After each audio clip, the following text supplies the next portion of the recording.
Yes, grateful for life. Uche says grateful for your let me get back and quickly read that. I'm grateful for good health. Yes, amazing. Grateful for good health. That's so good to know. Health is wealth. Health is life. Grateful for your inspiration. Grateful for your motivation, inspiration, and support always. Oh, thank you. Thank you. Thank you. Please tell me more. I want to read your comments in the chat room. What are you grateful for? Yeah. Thank you for joining me on Instagram. If you can see me, if you can hear me, please let me know so I know that we are together and we are connected this morning. Yeah, thank you for joining. Please remind your friends. Funke says, I am grateful for the weather. All right. Is it sunny? Is it cool? Is it calm? Is it, is the weather cold in your area? It's cold where I am this morning anyway. I'm also grateful for the weather. It's very beautiful. It's not so hot. It's not sunny. Just very breezy. Okay, thank you. Maybe I can get one or two more so we can hit into what we have to do today. I'm so grateful. I am excited that I have the grace, I have the strength to be hosting this webinar today. Yeah, I'm grateful for life. Everything you've also mentioned, I'm grateful for life, grateful for the support from everyone here. I'm grateful for the weather. I'm grateful for strength. But I'm particularly thankful for the privilege, the opportunity to be used, of God this morning to be hosting this webinar, encouraging some people this morning. Yeah, thanking God for life. All right, so on Instagram, the Royal Spicy says, I am grateful for good health and sound mind and my family. Amazing, amazing. Grateful for sound mind, capacity to reason, capacity to use our mind. Thanking God for family. That's amazing. All right. Thank you everyone for your responses. So we'll be getting into the meeting now. We'll be starting our webinar today. I'm glad that everyone on Instagram can see and hear me, and everyone on the call here can also hear me. I would want you to know that we are going to have a swell time together, a fantastic time in the few hours that we would share. Temitope Aremu says she's grateful for life. Amazing. Aremu from Ogun State, you're welcome. Thank you. And so I want you to use the chat room as much as you can. I want you to feel free to connect with me also on Instagram. Send me private messages. You can also make comments in the comment section. I want us to interact. I want us to have a wonderful time together. I want to listen to your story. I want to answer your questions. I want to be a part of your journey, and I want to offer the support that I can in the little time that we have today. I'll share my screen, my slides shortly so we can get into the meeting. I have so much I want to share, and I'm really hoping that I'm trusting, I'm believing that this, webinar will be transformational. It will be phenomenal. It will be a shifting point for some people who will connect with me today. All right. So thank you, everyone. Still keep them coming. You have something you are grateful for. You want us to know something special, something beautiful that you are grateful for. Please do not hesitate to share. I'll be sharing my screen shortly, and I want you all to please, if you need to remind a friend, you need to still forward the link for the meeting. Please do not hesitate to do that. Let's get in as much women as we can. We had about 50 women who indicated interest to be here. I'm sure that some of them will be joining us, will be joining us and being a part of what we are doing today. And then, so I don't want to, we're not going to leave anybody behind. We are not leaving anyone behind at all. So I'm really expectant, I'm hopeful, I'm excited. I'm looking forward. If you can see my screen, please let me know. I believe that you can. But in case that you cannot, please let me know. Those of you on Instagram, keep looking at my pretty face. As long as you can hear me, we are going to have a special time together. All right, you can see. Okay, so let me start by introducing myself briefly. I know some people in the meeting will be meeting me for the very first time. My name is Oluwakemi TONY-AKINWUNMI. I am Kemi TONY-AKINWUNMI, fondly called KTA. I like to introduce myself as an agent of change. I provide simple solutions to complex life challenges. That's what I've been doing over 20 years of my life. I have 20 years of experience. I'm a licensed psychotherapist. I'm a family life practitioner, an intimacy coach, a relationship educator par excellence. I am an author of 3 books, and with over 13,000 client hours as a counselor, practicing for that long, and I have worked with thousands of clients. I have thousands of students around the world. I currently serve as the lead call counselor at Pastor Wellness and Psychotherapy Services. I'm also the faculty head at KTA Marriage Academy. I'm the president of JTR Foundation, JTR Initiative. I'm an event speaker, and I am a college lecturer. That's just a brief of some of the things that I do. I'm 45 years old. I am happily married. I've been happily married 17 years, and I have 2 amazing teenage sons. I like to describe myself as the light and love, and I know that the world is a better place because I am here. It's a pleasure to meet you all. If you are just meeting me for the very first time, thank you. It'd be nice to meet you as well. Please tell me one thing about yourself in the chat room as we go on. Please let me hear from you, especially if this is your first time connecting with me and you are in this meeting. It's your very first time, hearing about Kemi TONY-AKINWUNMI, KTA. It's your very first time connecting with me. Please tell me one thing about yourself, maybe what you do, or what something beautiful, something special about you, something unique that you would want me and everybody here to know. It would be nice to read that introduction as well. So please go ahead. Let me have 1 or 2. When I see 2 or 3, I'll go on.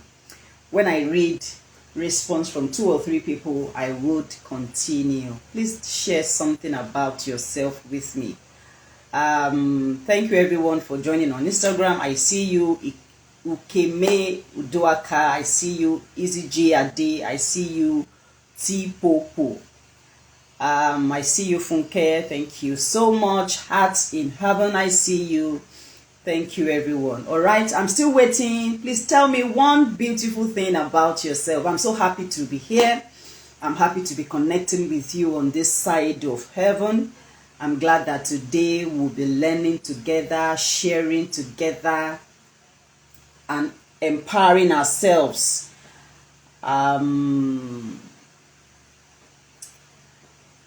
Okay. I don't have anything in the chat room. Please talk to me. I would want to hear from you so that we can go on.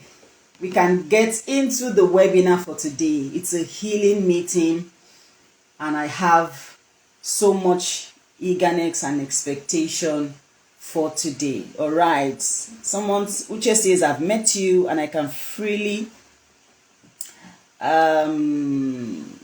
I'm going into the chat room and I want to read. Okay, so Uche Ohaji, I hope I'm correcting that right, sir. Nice to have you in here. That's one of the men in the meeting. I think we have 2 or 3 of them already. So I've met you and I can freely say you are more amazing in real life than online. You were the guest speaker at the launch of Fixed Marriage and Volunteer Social Media. Thank you. Thank you. It's such an honor to have you all in here. Let's get right into our meeting. So nice to meet you all again. Thank you. Oh. So Uche says on Instagram, I am V&V coach. That's so nice to know. And you say process safety. All right. Well done for all you do. I wish you all the very best. Today we are looking at healing betrayal trauma. And why are we here? Why am I doing this at this time? What exactly is the dream in my heart for this meeting? So I didn't plan to do this time. And maybe some of you saw the video I posted about how many weeks ago, maybe 2 or 3 weeks ago. I believe that some of you in this meeting have seen that video. It was a video I did the day I had the news that, I'd lost a client, someone I used to know. And that was what prompted me to do this webinar. Before that time, I'd had, a thought about putting a seminar or a conference or a webinar together for women, helping them to manage their emotions and helping them to resolve some of the psychological distress they could be going through.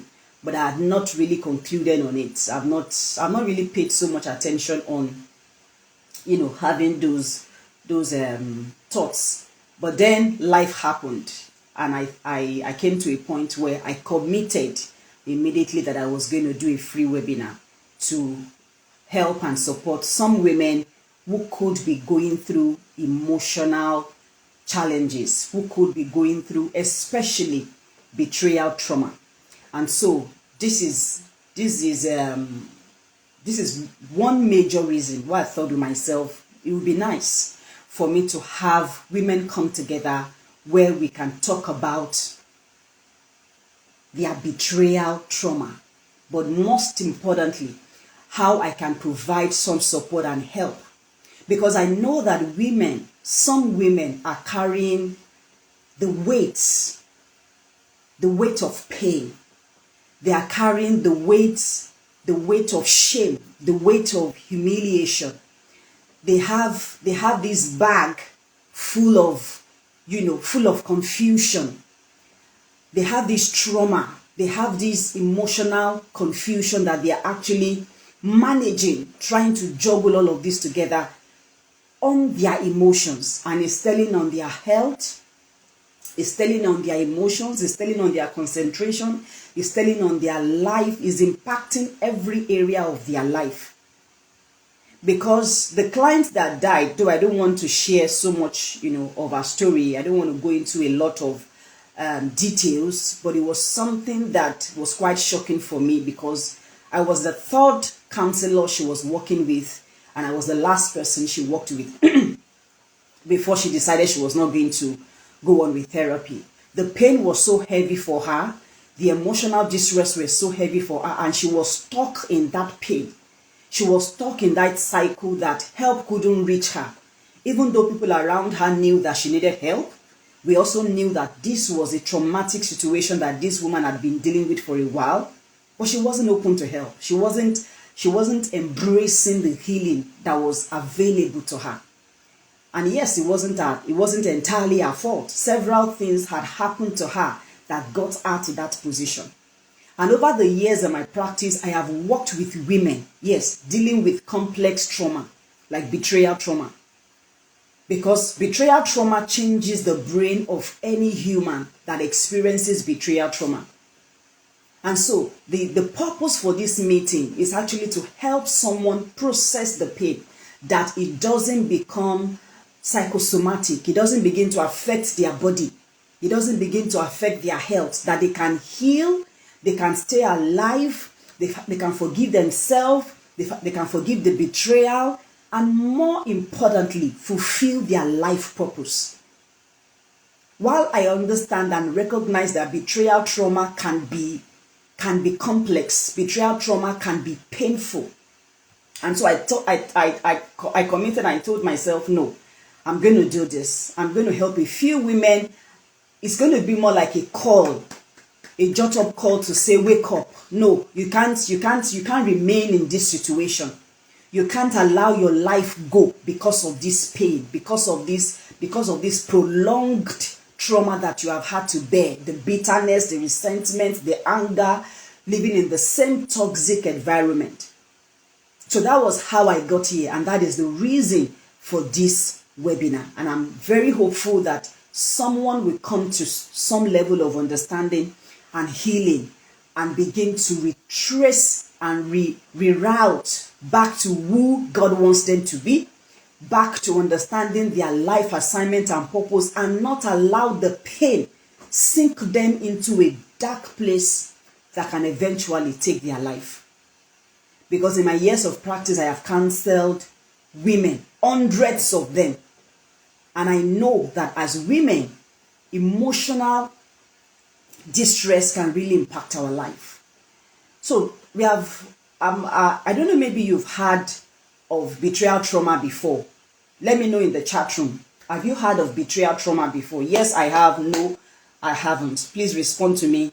If you're also online, what is betrayal trauma? The definitions are a lot and it's many, but I thought to make it simple for us to, go along with me. So I have had betrayal trauma. Yes. Tell me in the chat room. I haven't, though I know about betrayal. Yes, I know about trauma. Betrayal trauma, I'm not sure. I'm not even sure, maybe I've experienced it. I don't even know, maybe, it's something I've experienced. But if anybody has experienced betrayal trauma, most likely they will know. So talk to me in the chat room. It's my first time hearing about betrayal trauma. Oh, I know about it. I've heard about it. I don't know what it is. Anyways, betrayal trauma, in the simplest way I can define it, is the emotional impact a person experiences after their trust is violated, particularly by people they love, people they depended on, people they relied on, and people they truly, deeply trusted. Okay, thank you. Above Ruby's Cakes. I'm trying to read your comment. I have known how betrayal trauma affected me. Yes, good. Okay, so some people have heard about betrayal trauma and some are just getting to know what it is. But let me share some of, let me give some context and understanding to what betrayal trauma is. Betrayal trauma is one of the most difficult, most complex of all the traumas that exist. Yes.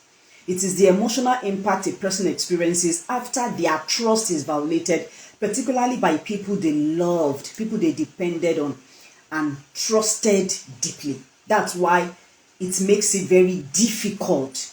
If an enemy breaks your trust, yes, it will be painful, but if a friend breaks your trust, if someone you loved dearly and deeply breaks a promise, if someone you genuinely trust and rely on, stabs you at the back. Sometimes when there is a stab, it's more painful when you realize who has stabbed you. If the person who has stabbed you is an enemy, is not, or just, it might be painful, it might be hurtful, but when you now realize this is someone that you love, this is someone that you care about, someone that you have depended on, someone you have shared deep information with. I will share some stories with you that would also help you, because sometimes defining betrayal trauma can water down the severity. But when I share some stories with you, you will understand how deep and how painful it can be when individuals experience betrayal trauma. And there are several types of betrayal trauma, but today I'll be focusing so much on romantic, partner and spouses. I'll be focusing so much on partner betrayal trauma. I'll be focusing on betrayal that happens in romantic relationship, in marriage. Betrayal trauma that happens as a result of infidelity, as a result of abuse, as a result of financial, deprivation, as a result of sexual molestation, as a result of those very toxic situations. Because yes, we have parental betrayal. Someone is wondering, can a parent betray their son or their daughter? Can a parent betray their children? Oh yes. So I tell you a quick story. I once worked with a 32-year-old boy, a 32-year-old man. And he said he was in boarding school, a 12-year-old who was in boarding school, and he was new in the school. He was just trying to settle down. And then one day, his mom came to school, he visibly could see that mom was not fine, but he didn't know what it was. And mom just said, pack your things and we are going. And he was like, what happens? Everybody fine, it's not holiday. Mom just came, packed his loads and said, we are leaving the school. So he knew something was wrong, but as they drove, thinking they were going back home, the mom branched at a friend's place. And the friend, the mom and his mom and the friend were having some sort of conversation. And he overheard when the mom said, I'm taking this, my son, to Uncle King's place, for instance. Or I'll take him to grandma. So she was actually having that discussion with the friend. And he heard. And so he quickly went to the mom and said, Mom, I beg you in the name of God, don't take me to Uncle King's. Take me to grandma's. Before that time, he had gone to Uncle King's house and he had been molested twice, but didn't tell anyone. So when he heard again that mom would be taking him to Uncle King's, he pleaded and told mom, I'd rather go to grandma's house. Please don't take me there. But eventually, mom drove him to Uncle King's. When they got there, he cried. He was a 12-year-old boy. He cried. He was sad. He didn't want to tell what had happened to him. And he pleaded with the mom. And the mom promised, okay, I'll be back in 2 days. Let me go sort out a few things. I'll come and pick you and take you to grandma's. And so for 2 days, he was hopeful, expectant, and looking forward to mom's return. And mom came in 2 days, actually. She came with his load, his bags, everything he would be needing to stay in Uncle King's house. And said, you are going to be here. I'll be back for you. The sad part, this guy didn't set his eyes on his mom until after 5 years. And 5 years of living in Uncle King's house, everything happened to him, from molestation to violation. The only thing that he didn't do was that they didn't introduce drugs to him. They didn't introduce substance abuse. But think of any form of abuse, emotionally, sexually, physically, because he became like the errand boy. And for 5 years, nobody told him where mom was. Maybe once in a while, he would talk to the mom on the phone. He couldn't see his sisters because he had 2 younger ones. He couldn't see the brother. He couldn't see the sister. This guy went through all of that. And eventually, as time went by, the mom then related the story to him when he was a bit older. That the day she came to the school was because she had just found out that the dad was having an affair with his secretary. And the best way the mom could respond was to go pick all the kids from school, scatter them around her family members, and she left for another state. And so for 5-6 years, the woman was dealing with the pain and the hurt. That was how she felt she could deal with it. But she didn't realize that one decision caused this guy a trauma. That at 32-year-old, I was still working with him. He was single. He wasn't married. He had trust issues. He was a people pleaser. He was clingy. Because once he gets into a relationship, he wasn't sure that she would not abandon him. He wasn't sure that he would not go. He couldn't trust anybody. That was how one person's decision, the father who cheated, and the mother who couldn't manage the emotions, who couldn't regulate herself, who allowed her brain to be hijacked by the trauma, which is typical. And this is not to blame her. But I'm telling you, how betrayal trauma can be what? Can be painful. Can be traumatic. How betrayal, especially from people that we are close to. So for many years, the guy nursed resentment, hatred towards the mother. When he discovered that the father cheated and that was the reason our mother acted that way, he hated the father. And that it's still affecting him up until the time we were in therapy for, to let you know how betrayal trauma can be. And betrayal trauma also happens, I've mentioned parental. It happens in spouses situation, which is what I will focus so much on. Or your significant other, someone you are dating, someone you are trusting, someone you have committed to, someone you promised to share your life with, someone you had dreams with, you had goals, you had aspiration. When betrayal trauma happens, I want you to picture a truck hitting someone. A truck, like a bus or a big vehicle, or something like a truck. It hits a human being, maybe hits them against a wall, or just hits them on the ground. So, in that scenario, in that situation, what are the likely things that will happen to that person if that person doesn't die? Let's trust that the person's, the person didn't die as a result of the accident. But what are the likely things that would happen? There will be blood in that scene. True or true? This person will have bruises. This person will likely maybe have broken bones. This person will definitely, not likely, have some bruises all over their body with blood.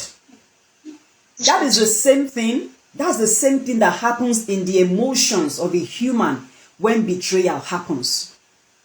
When someone you trust, someone you rely on, when they break the trust, when they break your heart, when they lie, when you uncover different things about them, especially spousal betrayal. That's what happens in the emotion of that person.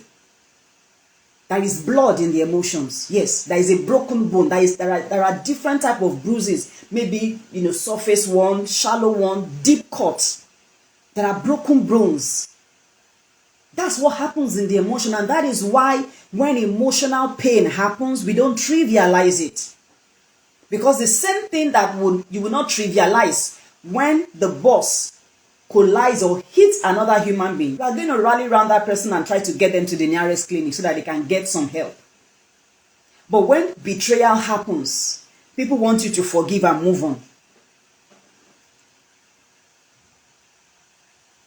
People want you to forgive and move on. So betrayal is deep. Let me share a personal story with you. I was betrayed by someone I respected, someone I reverenced, someone I honored, someone I looked up to, someone I referred to as a mentor. I was in my early 20s and I joined this church. And I've always loved God. I've always been a child of God. I gave my life to Christ as a teenager. I've always been around, the vineyard. And this was a church that I was new to. So anyways, I became close to the leadership because as at that time, I was the vice president of the Singles Fellowship. And so I was close to some of the leaders, especially the set man, the pastor, the general overseer of the church. As a young girl, all I wanted to do was serve God and love God. I didn't know that what this pastor was doing was grooming. Yeah, it was grooming for a time where he had the opportunity to do whatever he wanted to do.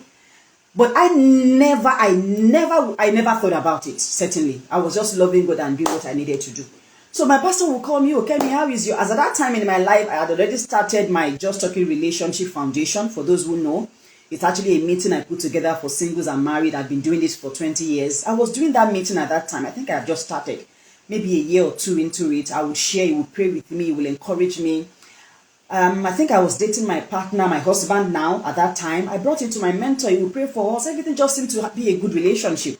If I had issue in school, I would let him know. If I was going through anything, I could talk to this person. And all of that happened for a long time. I was in church and everybody was fine. I didn't know anything. I didn't notice anything. But this was someone I felt I had a good relationship with. And so, he called me and said, some people are coming from, the relationship had gone for for a while, and said, this is your initiative. Would you like to connect with people outside Nigeria? I said, why not? Anywhere how to spread what I do, any opportunity that God brings my way, I'll be glad to embrace it. And he said, okay, there's going to be a meeting in Ikeja this day, come, blah, blah, blah. The first thing in retrospect, after the whole incident that happened, was that why would this meeting be happening in the evening? I had gone for different kind of meetings and I was expecting that, well, if it's going to be a meeting where I will be having conversations and discussion to share my dreams, share my ideas, share my goals, and how they can partner with me, how we can reach more young people. It should be in the morning, it should be in the afternoon, but I didn't think much of it because I trusted. I didn't think much of it. He's my mentor, he's someone I'd known. So it was going to be in the evening, around 6 p.m. in Ikeja.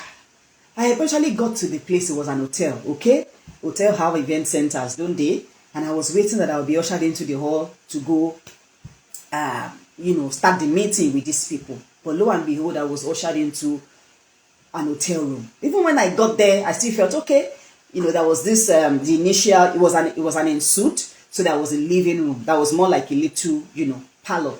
And so I sat And I was still not uncomfortable because I was coming to meet someone I trusted. And so eventually, about a few, minutes or second, my pastor walked out. And even the way he was dressed, that was the first, consciousness I had that, no, Kemi, something is happening here. This man is not supposed to be dressed like this where you are. And you can imagine what he looked like. He had only his underwears. And, in trying to just quickly put one and two together to figure out what was happening, and then they started to have conversations with me about the fact that, I don't even know how to say. I didn't plan to share this personal experience, but I'm sharing it anyways. And he said, that now that we are here. I said, no, we are here for a meeting. I thought we were going to dress up and let's go downstairs. He said there is no meeting, that the meeting is with him. And this is what is going to happen tonight. I said, no, it cannot happen. And that moment, I just broke down and started crying. I couldn't believe, I wasn't expecting it. Certainly, even if it would happen, not you, because of the level of honor and reference I had for you. Anyways, I had to fight my way out of that room that day, just to cut the long story short. Because he eventually kept the key, the censored card for the door inside his boxers. And he asked me, if you are going to leave, that's where and I had to start screaming. Apparently, that part of the hotel, if I scream from today till tomorrow, nobody's going to hear. So I had to start pleading. I pleaded, I cried, I cursed, I did everything just so I can get out. I think I'm taking time on that story. That was what betrayal trauma did for me. Let me tell you what's more shocking. That singular experience affected me as a young child, as a young girl, growing up. It affected me, and I will let you also know that at some point in my life, when God opens door for me and brings me around certain kind of people, especially when they are male figures, I don't entertain those relationships. And it was a result of the betrayal I experienced. So betrayal is complex, especially betrayal trauma that happens with people that you love, that you share intimacy with. So infidelity is one of the hardest betrayal trauma to deal with, because it tells you that you have lost life, you have lost the dreams you had, you have lost what you are building with this person, you have lost the dreams you had for the future. You married this person because you wanted to share life. They had promised they will forsake all others. They have promised that they are going to be in this forever. They have said it is only you. I'll share a few more stories with you. I had a client who had a nanny. The nanny lived with her for a while, and the nanny became so unruly. After a while, she said, okay, nanny, I can't live with you again. Can you please leave? What she didn't realize that when the nanny left her house, the husband rented an apartment for the nanny. She discovered 6 years after, when they already had 2 children. The nanny had 2 children for the husband. You know what happened to her? She said when the day she discovered, she just realized that her 2 eyes, had bloods in them. They just went red. It wasn't Apollo. It wasn't any infection. That is to tell you the effect on trauma. I'm still going to get there. How trauma, especially betrayal trauma, can kill. Yeah. It can affect your body function. It can affect your brain function.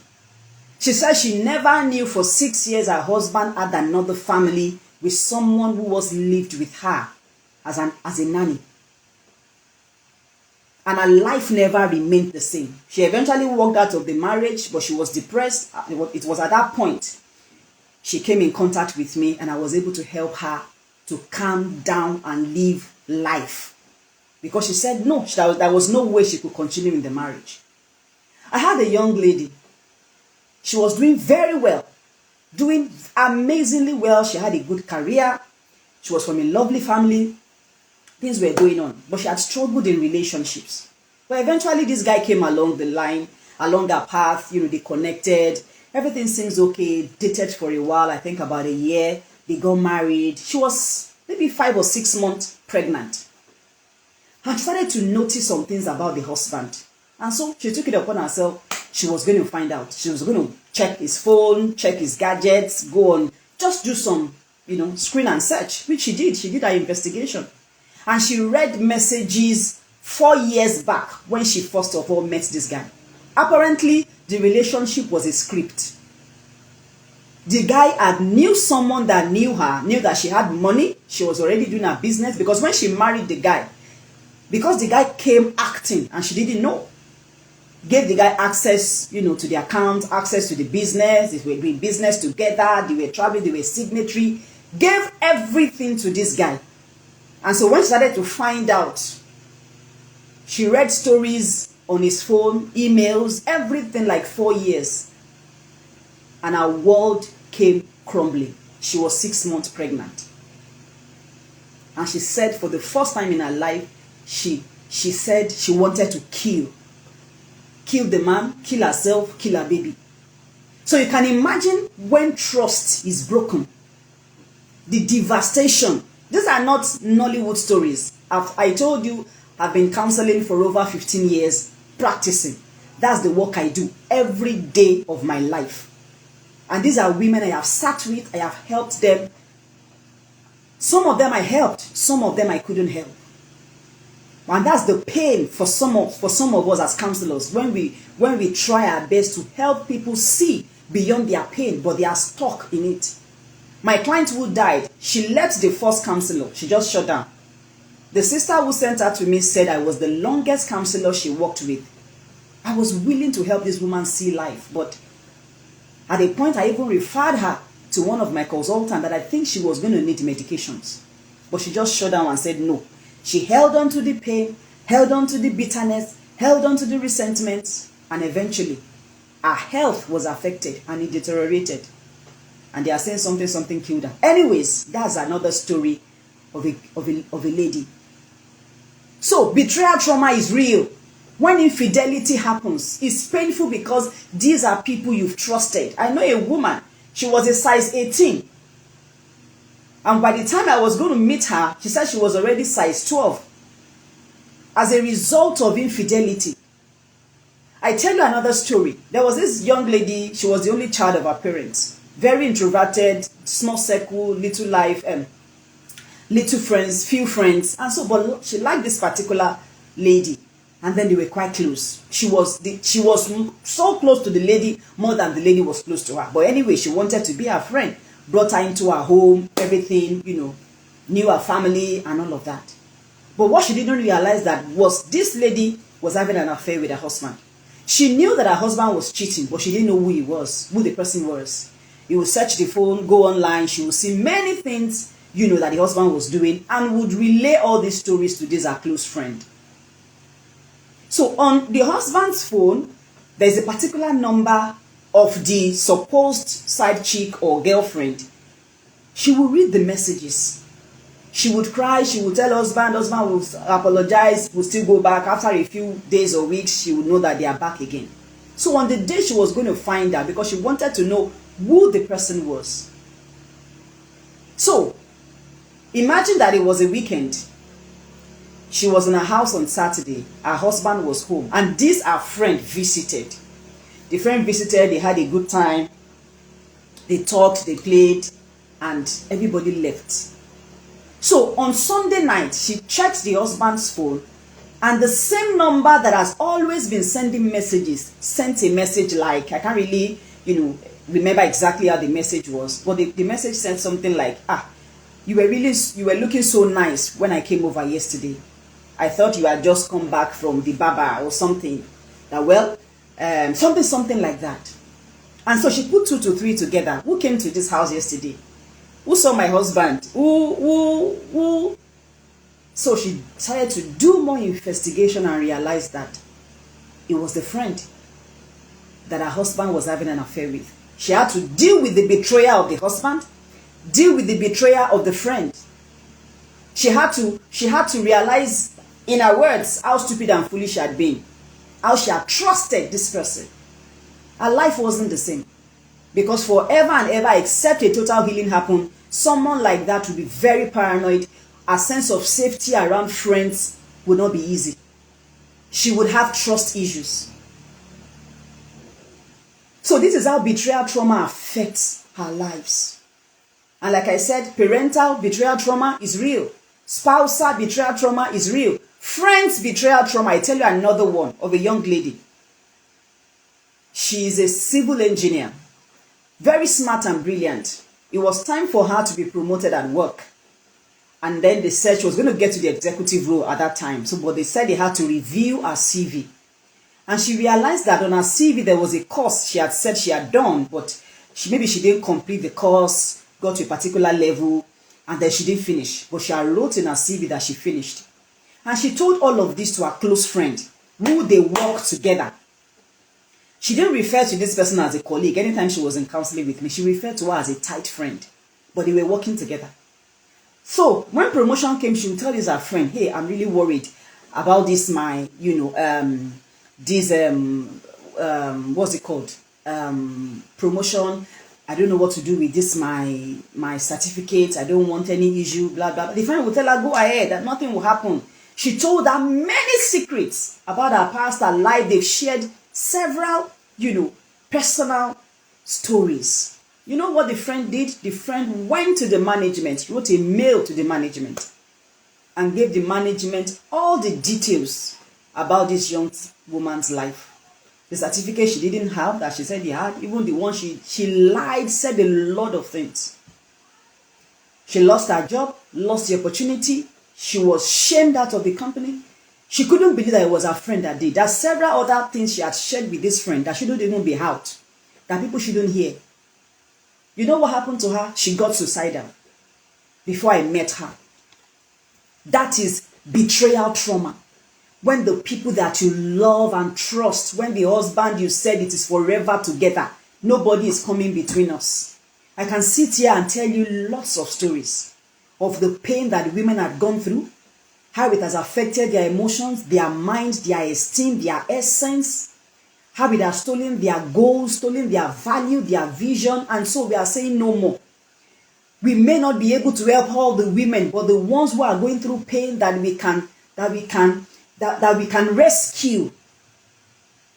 How would someone you love beat you, hit you? I've worked with women married to narcissists. Oh, I remember that young girl. Clear situation of being married to a narcissist. And she never knew. She thought, well, that's women. No, I said, this is not what it means to be a man. This is a crazy human being you are married to. And so, she would say her life is over. I said, no, your life is not over. Your life is not finished.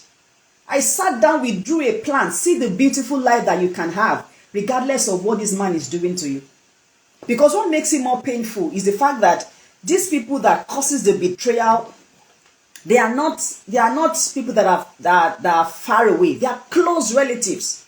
That is why it is painful. And that is why it is always difficult for some of us, so for some people to move on. When infidelity happens, when abuse happens, when you are neglected. I remember the story of a woman who the husband left for like maybe 7 years. And she was still waiting. She was still waiting. Because people will say, oh, they saw him in Abuja. They saw him in Dubai. He left. He just, he will have gone. She said he will have gone 2 days and then come back. He will go again 3 days. The guy just disappeared. He just disappeared. And as at the time that, she was in counseling, she was already depressed. And I said, for 7 years, you are waiting for it. And the belief in this woman is that it's the man who should initiate divorce. It was after counseling with me, she initiated divorce.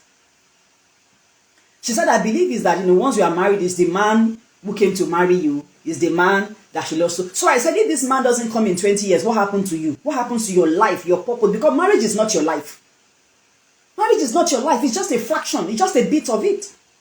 Will it affect every area of your life? Yes. If you decide to go on the marital journey. But it is not life. And I said, for 7 going to 8 years, the man abandoned you with maybe 2 or 3 children. And is gallivanting around, he's enjoying his life. What would you say to God? That is how trauma can keep people stuck in pain, in resentment. And she said, I believe is that no, she's not supposed to leave. She's supposed to wait for the man to dissolve the marriage. I said, no, you are not going to wait again. You're not going to wait again. You have life to live. So how do you realize that the person you have been married to is gambling? I had a client like that. The guy was gambling with his entire income. He would borrow money, and the wife was not aware that all the money they were saving as a family was going into kemitalkin bets. How do you come to terms that the person you love, the person you so much trusted, is struggling with different kinds of addiction, pornography, masturbation, voyeurism, different kind of things that women share and women are going through, and they are covering, they are suppressing, they are managing, and they are losing their essence, losing their mind, and some losing their life. Some women have died. It is not death that killed them. It is betrayal trauma. Because they lost their self. So we are saying, when trust is broken, life happens. Sometimes it is not fair. Sometimes it is not fair. I feel like telling you more stories, and I'm going to pause also for anyone who wants to share. You want to unburden, you want people to hear a bit of your story. Please drop in the comments. You know, if you want me to call you, if you want me to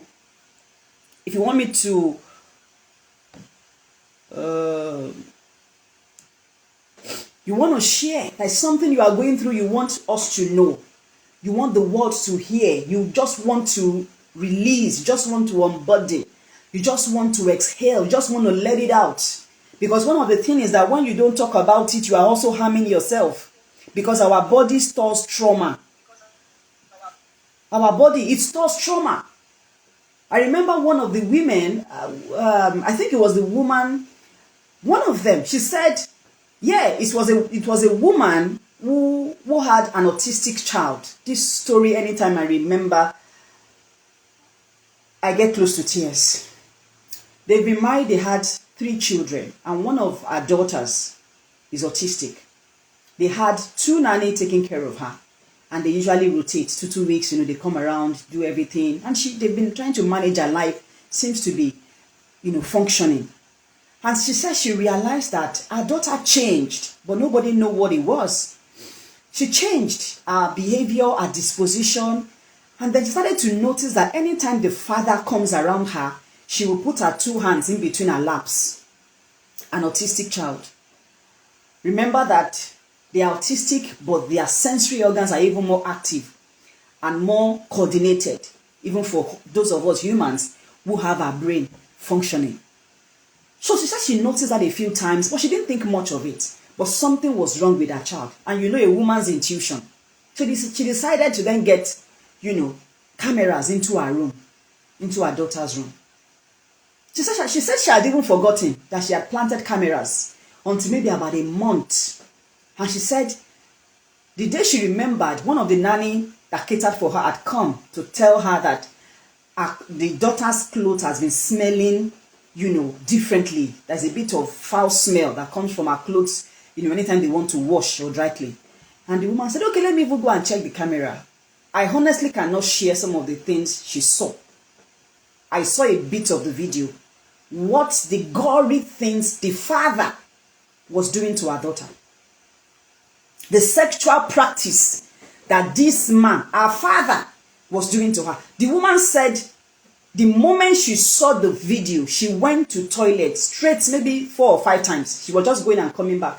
What happened to her? Yeah, gastrointestinal disruption, because she had a news, a terrible bad news, and she would never have believed in her life that it was the husband, it was the father of her daughter that was sexually molesting her, their autistic child.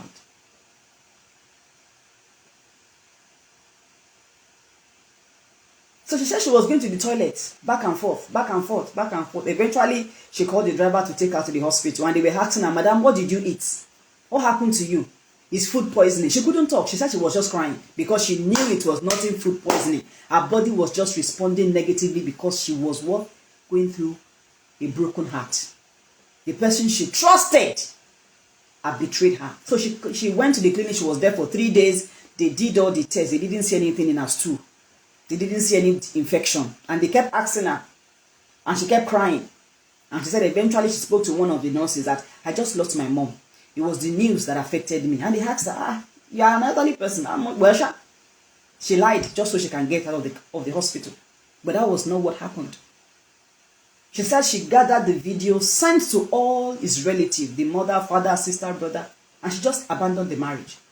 Took her 3 children, took all the things she could take in the house. She said, if I stay one more day in that house, I'm going to kill him. That's betrayal trauma. That's how traumatic it can be. So when people say forgive and forget, you are going to forgive, you are going to move on. There's some things you can never forget. Your brain has already filed it for you. You will never forget. So lies happen, different kind of lies. I can continue to tell you stories.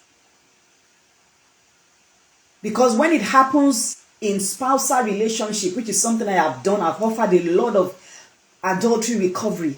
And the painful part is that people want you to forgive someone who is not remorseful, who is not willing to tell the truth, who is not willing to be humble, who is not willing to be accountable, who is not willing to change, who is not willing to repair the marriage and rebuild after the breach of trust. You have to carry the emotional labor, the emotional pain, the mental distress, and women are going through. There are several women right now. I used to have a client, she's a doctor. And over the years of my practice, she had referred quite a lot of women to me. And she would say, Coach Kemi, please help me. Help them.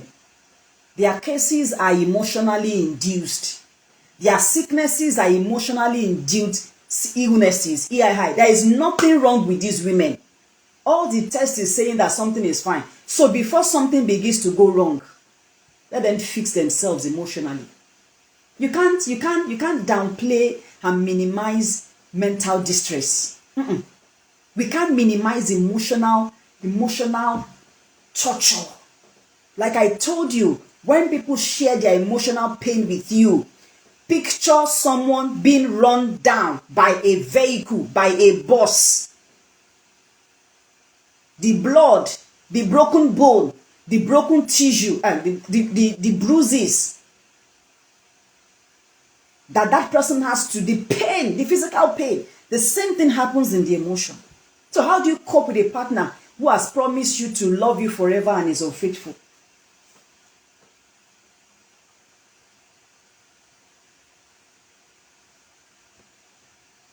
So pain is real. So whatever pain you are going through is real. Your pain is valid. Your story is your story. It is genuine. It is real. Betrayal is real. I've sat in counseling. I've cried with women. I've also had a few men who had been betrayed. How do you save and run a business with a man who decides to abandon you and run off with another woman? And people expect you to still be normal. No, even your brain cannot be normal because there is an impact. Your brain is saying, no, this is not how I want to function. But you remember, your brain does not know good or bad. It responds to the system that your body displays. So emotional pain is real. Betrayal is real. Let nobody, and that's why recognizing that partner betrayal is a significant trauma is the initial part, is the initial step on the path to healing. Nobody must trivialize it. So woman, your pain is valid. Your pain is real. Your pain is your pain. Your pain cannot be trivialized. Nobody can measure it and say, because of this. That's how men are. That's what life is. Yes, we know life can be difficult. Some people can be wicked. But the reason for this webinar is particularly that some women would begin to look at themselves and realize that they matter. And realize that they are the significant part here. They are the most important, essential part of all of these issues. Because would you rather let your life go? Would you rather let your life be wasted because of the betrayal that happened? Because yes, I have seen women. Oh yes, I've seen women who could not get back their focus when the betrayal happened. And it is not to say, why should you trust another human being like that? That is how life is supposed to be. You are supposed to rely on someone, trust someone, love someone. I've seen how the trauma can make some people paranoid. I've seen how it makes them question everything. You question what you wear, what you thought that you had. But for 6 years, your husband was with your nanny. How do you question it? So women have unanswered questions. They are broken, they are sad. I remember the woman who said she found out her husband was having a what's it called? A club meeting, right? He was going to host members of his club in their house. She was all over the place planning, blah, blah, blah, something, something. And then, voila, she saw the message on the phone, planning to travel with a side chick. She said, I recall very well, she saw the message on a Thursday. The event was on a Sunday. She said she said her cognitive was not functioning. She couldn't think straight. She didn't know how she was still going to show up at that meeting smiling and happy.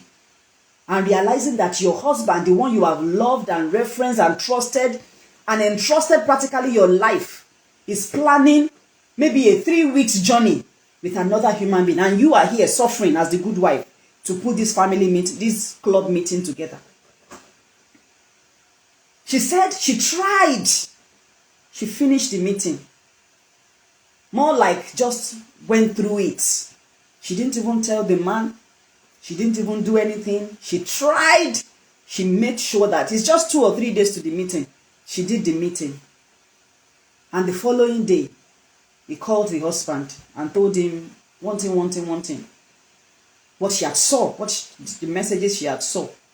And the husband denied. Apparently before that time, as a smart woman, she had forwarded all the evidences, the transfers, the money he had paid, their conversations, forwarded everything to her phone. And by the time he was showing him, the man started to beg, he started to plead, he started to say, I'm sorry, and all of that. And he now called the side chick. The man called and I'm not doing it again. I was harassing her. I've seen things, and women have suffered. Women have seen things. I was harassing don't call me again. My wife now knew. My wife now knows I'm not interested. I want to keep my marriage. And she believed him. She believed him. Maybe the following day, she said she got intimate with her husband. About a month after, she realized that it was a drama. Everything that the man acted, it was a lie. They were still having the relationship. She said by the time she realized how much she has given, how much she had invested into the marriage, she said there was no way she was going to forgive the man. She said she couldn't get to a point where she could sleep on the same bed with the man, with the many other things she started to discover. Some women just, being a CIS is not something that just comes on women. When you have seen different stories, you just automatically begin to investigate and snoop, just so that you can gather more evidences. And I tell women, if your intuition tells you something is happening, there is a 70% chance that something is happening. But let me move on. Let me move on. Are you listening to me? Are you learning? Are you with me? Let me have some comments in the chat room. Let me hear you in the chat room. Let me read your comments. If you're also on Instagram, it would be nice to read a comment from you. But healing is here. Healing is possible. Your healing is within reach, woman. For any woman listening to me and you are still bearing the emotional pain, you are still carrying the weight. You are still carrying the weight. Healing is here. Your life matters. You were not the one who cheated. You were not the one who broke the covenant. You were not the one who sinned. You were not the one who committed adultery. You were not the betrayer. You were not the one who betrayed the other person. All that you were doing was love and show up like a normal human being should in a relationship. All you did was loved and trusted and relied on these people. But now you are here. The pain has happened. I'll begin to go into what we need to begin to do to embrace what? To embrace our healing. Because I know my friend, my sister is here, Nike Ajayi. She's also going to be speaking with us in a short while. So I'm going to begin to share some very important things, and I want you to take these lessons, embrace it, understand it, take it home, live it, and let it become your journey towards healing. Right.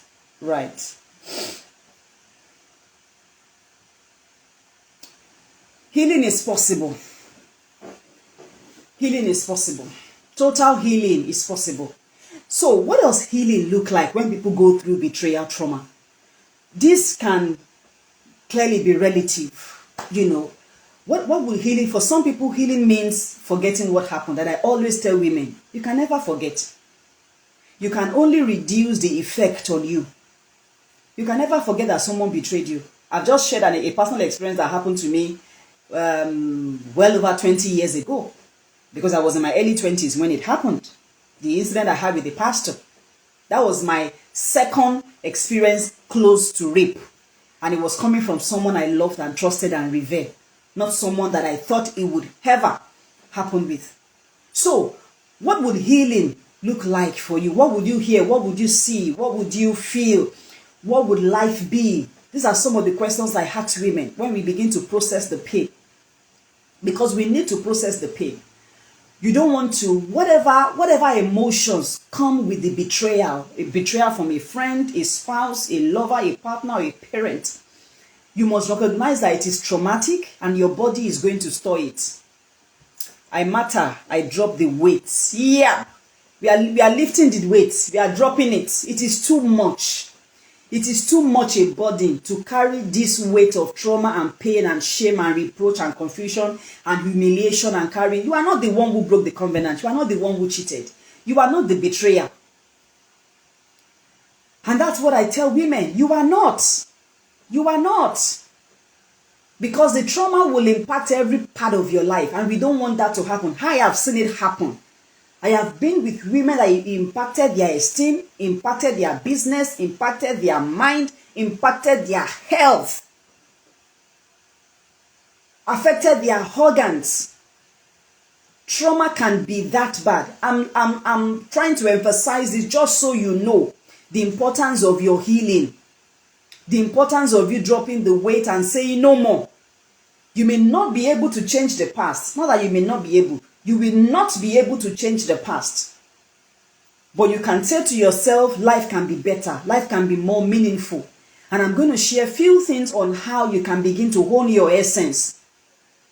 And yes, admit the shame. Admit what you feel. Because part of it is that women, especially those of us who are Christians, oh, everything, God is in control. We are all sinners. They say one thing. But you know that you are not sleeping well as a result of what has happened. Because part of what we need to know as women is that you must know the reactions. You must know what is happening to your body. You can't just give yourself away and let the shame and the reproach, keep you in a dark place. Because yes, betrayal trauma has that capacity to keep you perpetually in a dark place where you don't see life. You lose your dream, you lose yourself, lose money, lose friends.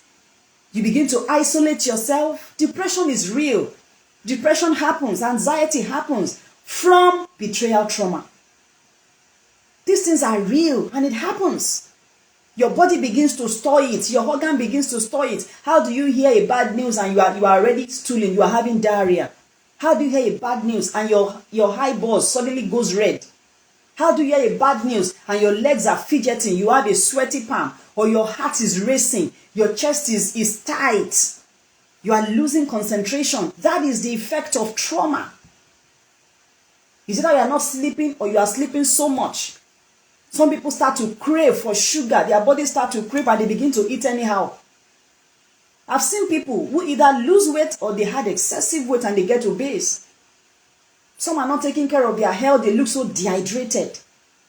And because of that stress on the trauma, because yes, it's a stressor, it's a trauma. It keeps, sometimes how you can also describe this trauma is The effect of it, especially when it is spousal betrayal, and you still have to be in the same environment, particularly with someone who had not apologized and who is not willing to repair or rebuild the marriage. Because you are already in a toxic, a dysfunctional environment, and your body is not healing. Your mind is not healing. It simply means that a lion walks into your room. Just picture it, that a lion walks into your room.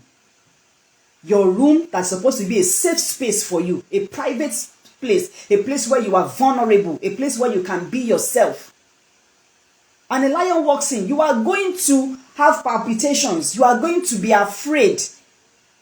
So, the feeling that you felt and the lion walked away, maybe after a minute or two, you are still in that panic mode. And maybe after a few hours, you regulated your body, you feel calmer. 2 days again, the animal shows up, the lion shows up. And the animal begins to show up every two days. You get better, you are trying to figure out what to do, you are trying to calm your nerve, you are trying to heal your nervous system, and the lion shows up again. How do you want to live a functional, healthy life when you keep being triggered and you are re-traumatized? That's what happens when some people have to still be in the same environment with the person who betrayed them. That's why there is a part of their brain that the executive part of the brain, the prefrontal cortex is being hijacked, and so you cannot think straight, you can't do anything, you are only emotional, just like this woman you are seeing on my screen. It's only the limbic system that is active, and it's just your emotions. It's telling you cry. It's telling you to be lonely. It's telling you to isolate. It's telling you your life is over. It's telling you cannot do anything. It's telling you are being betrayed. And it keeps affecting you. So healing is possible. Because we don't want to lose another woman because of betrayal trauma. Betrayal trauma will continue to happen.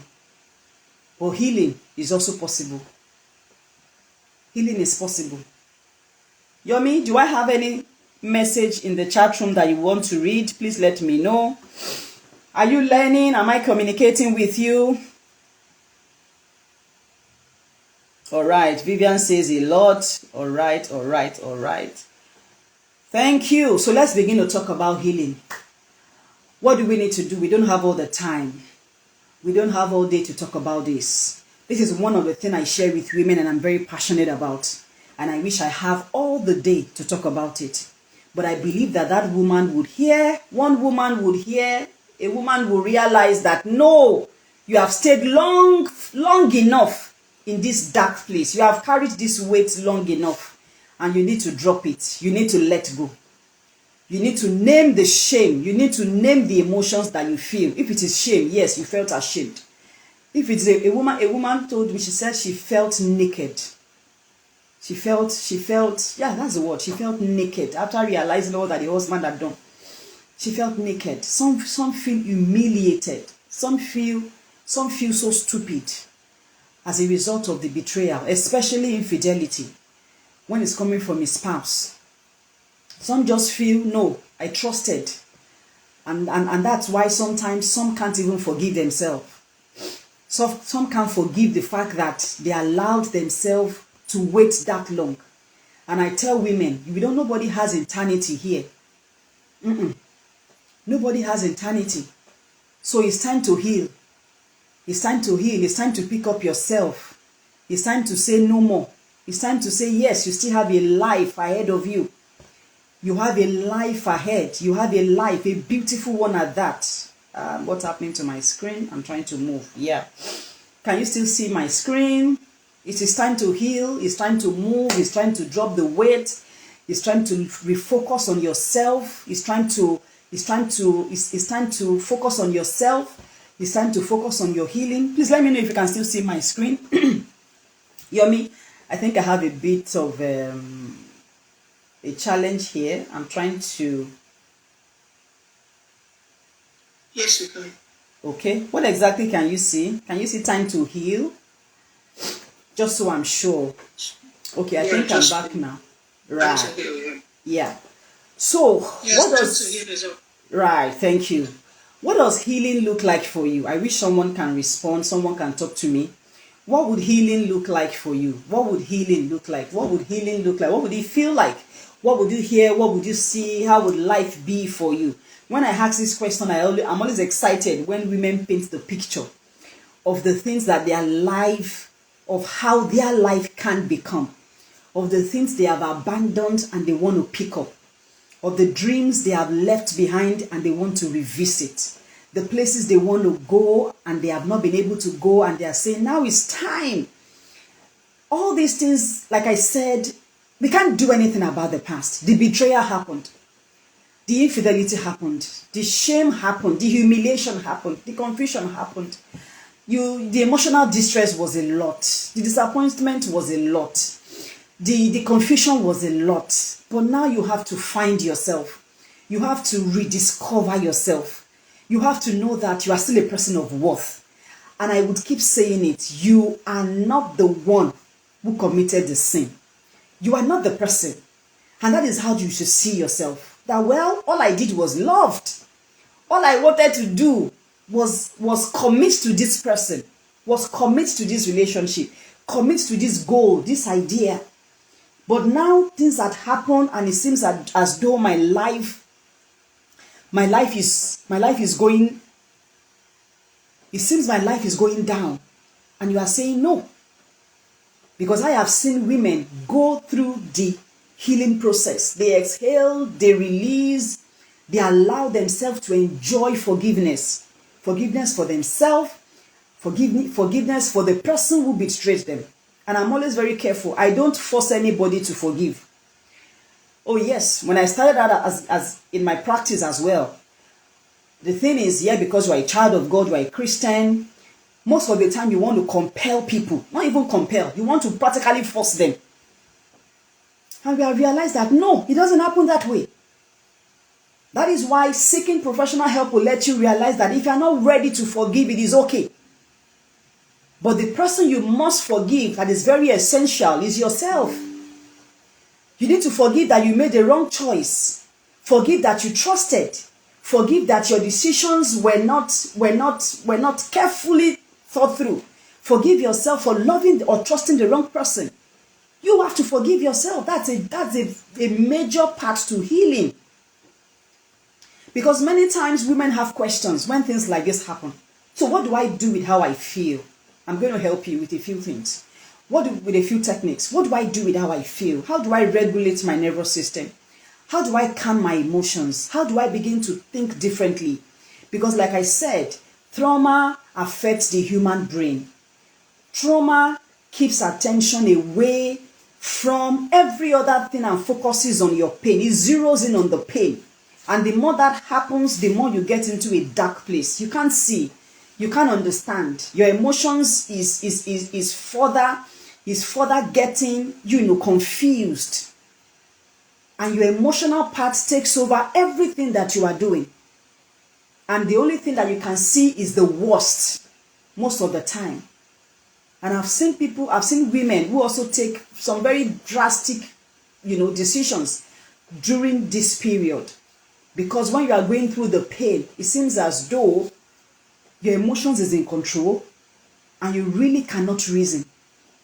The rational part of your brain that would help you, make very rational and logical decisions, as at that time is suspended when trauma happens. So when people say, oh, he killed her husband, he killed his spouse, when pain, I'm not saying it is right. I'm just telling you what happens to the human mind.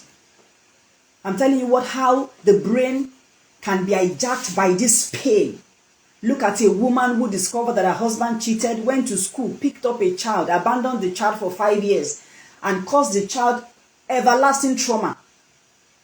The guy is 32 and is still trying to figure out life. Couldn't forgive the mom, couldn't forgive the dad. He's 32, he still does not have a relationship with his other two siblings because they broke the family chain. They broke the unity, the community that those children were supposed to, grow up with. Because one person made a wrong decision. So every decision you make is not only affecting you. Oh, it's not only affecting you. It will affect you, your children, and generations afterwards. So what do you do when betrayal happens? Because many women will ask me, what do I do with this feeling? How do I show up? How do I address the person who has hurt me? What do I do with this man? What do I do with this woman? I've had women tell me, I feel like waking up in the middle of the night and kill him. I've had it not once, not twice, not 10 times in my counseling session. What women feel, the level of pain. Is it right for them to think that way? Absolutely not. Because by the time you are asking them again after another week, their emotions are much regulated, much better. But when you hear that this happened and somebody stabbed another person, stabbed the partner, it is because of how painful it can be. And that's why we are telling women, don't kill anybody and don't kill yourself. Don't harm anybody and don't harm yourself. Somebody is asking, what do I do with this relationship? Do I forgive and move on? I'll talk about that. Do I stay? What do I do with the relationship? I don't have all the answers, but I'm hoping I can help a few people who can begin to think and clarify on what they want. How do I heal from this emotional pain? Because yes, it can really be a lot of weight. It can be a lot of weight. It can be a lot of weight. I wish it's easy to let go and move on, as you are saying, but the question is, how do we move on? Nobody said it's easy. Nobody said it's easy. I've not said it's easy to move on. But you have to move on. Or what would you rather do? Stay stuck in the pain? Stay stuck in the betrayal? Stay stuck in the confusion? Stay stuck in the humiliation and shame and lose your life and lose your essence and destroy your organs? And you are going through different kind of psychosomatic displays in your body, in your organs, in your health, losing your mind, using your cognitive. People are in psychiatric hospital because of the pain from emotional distress, because of the situation that happened to them and they couldn't just know what to do. So it's not nobody's, I've not said it. I'm not saying it's easy to move on, but I'm saying your healing is within reach. Healing is possible. You must believe it, that it's possible. You must accept it, that it is time. And you must be committed to the what? To the journey. So when I tell people that healing is a journey, it is. It's not going to happen over time. Even from research, it takes between 9 months to about 36 months to recover from infidelity. And some people even experience it longer than that. I see women who will say 10 years after they are just in trauma bonding. I'll talk a bit about that as well. Some have not healed. They are still in the relationship, but they have what? They have trauma bonded with the person. Because they think they don't have a choice. Or some of them think, well, this is what I would rather choose. So what you choose, because yes, you are going to choose your regrets on this journey. You will choose the life that had happened. And in it, you would come to your own resolution. You will come to what you think is the best for you to do. So it's not easy, but it is possible. You need to recover. Else, things would degenerate. Else, things will go bad. And it can go bad in many ways. You can make a wrong turn, wrong decision. It can affect your health. It can further affect your mind. People become bipolar as a result of betrayal trauma. People end up in anxiety disorder. People end up in prolonged trauma as a result of betrayal. Yes. So how do we begin to heal? As I begin to round up, how do we begin to heal? What do we need to do, women? The butterfly effect. Healing is possible. The pain is in your heart. When for instance you have a part of your body that is swollen, maybe it's your arm, let's say maybe it's your hand, for instance, somewhere on your hand, and it's swollen, it's hard. The pain is there. You know that there has been an impact that has caused that effect, and you really want it to heal. And you have a balm, for instance, maybe you have a shea butter or a balm or something, you want to apply it. No matter how much you want that thing to go, it's not going to go at once. No matter how much you want that swelling to reduce, it's not going to go at once. The same thing with the pain. No matter the level of love you have for Christ, no matter your spirituality, it has nothing to do with emotional pain. You are a child of God, just forgive and let it go. Because I've had women say that as well. That their leader or their the spiritual head will say it has happened, just forgive. No, they should just picture you having a swollen hand or a swollen leg. And they say, this thing, we are going to do it once and it will go down once. No, you are probably going to massage, maybe for days, even sometimes weeks, depending, before you begin to gradually, slowly see the effect that this thing is now reducing. That's also what happens in our heart when emotional pain happens. So what do? How do we heal?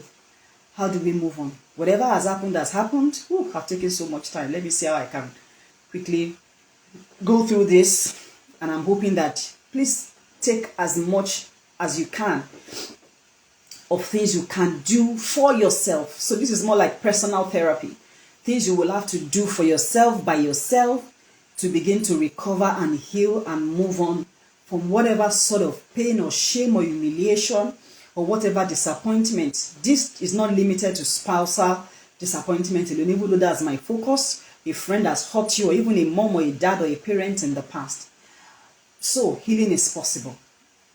You are going to show yourself love. You are going to show yourself compassion. Nobody is going to minimize the impact on you. Anybody that belittles your pain, you want to avoid them. No, anybody that belittles what you are going through, who says, it is just, no, it's not just. It's not just. You are bleeding emotionally. You are unsafe where you are. Your sense of safety and security is being affected. You are losing your essence. So nobody should say it is just little and you should go on and you should move on. So, number one thing is you must acknowledge that the pain happened. Acknowledge that it happened. Acknowledge it. Acknowledge what you feel. You must acknowledge what you feel. I have a few notes and I don't want to miss out on them. You must acknowledge the pain. Okay, someone wants to share a story. Let me take that before we go on. Anna Abana. I hope you will not mind me reading this. That's why you dropped it. I really hope so. Let me share this little experience of mine. I got married June 15, 2024. And got divorced August 9th, 2024. Okay, that's about a few months after. Married at the age of 22, got divorced at the age of 22. 1 month into my marriage, I discovered that the married woman who helped me and my ex-husband planned most of our wedding stuff. They were sleeping with each other.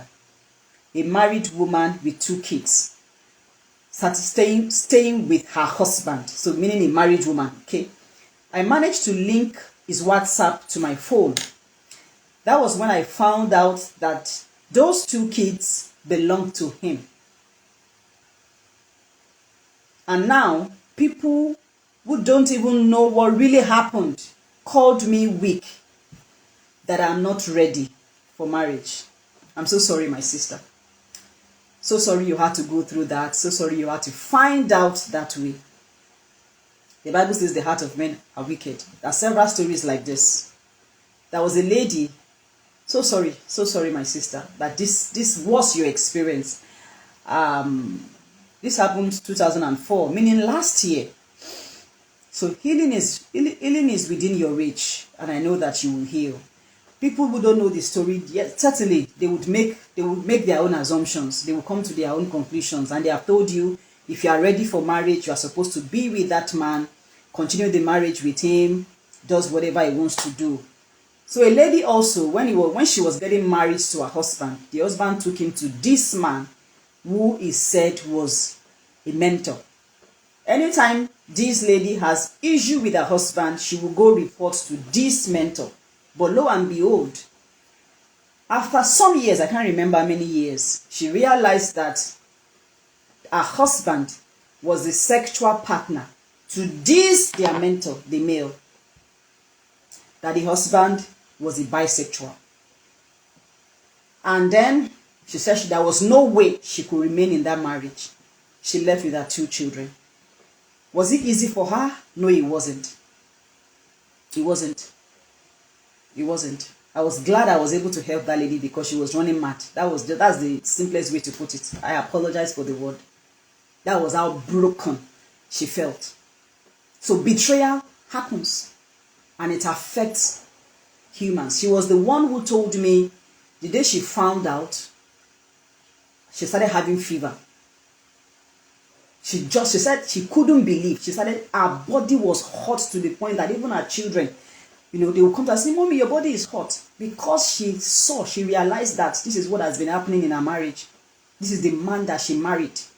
The man, the mentor she thought was a decent person that could report her husband to.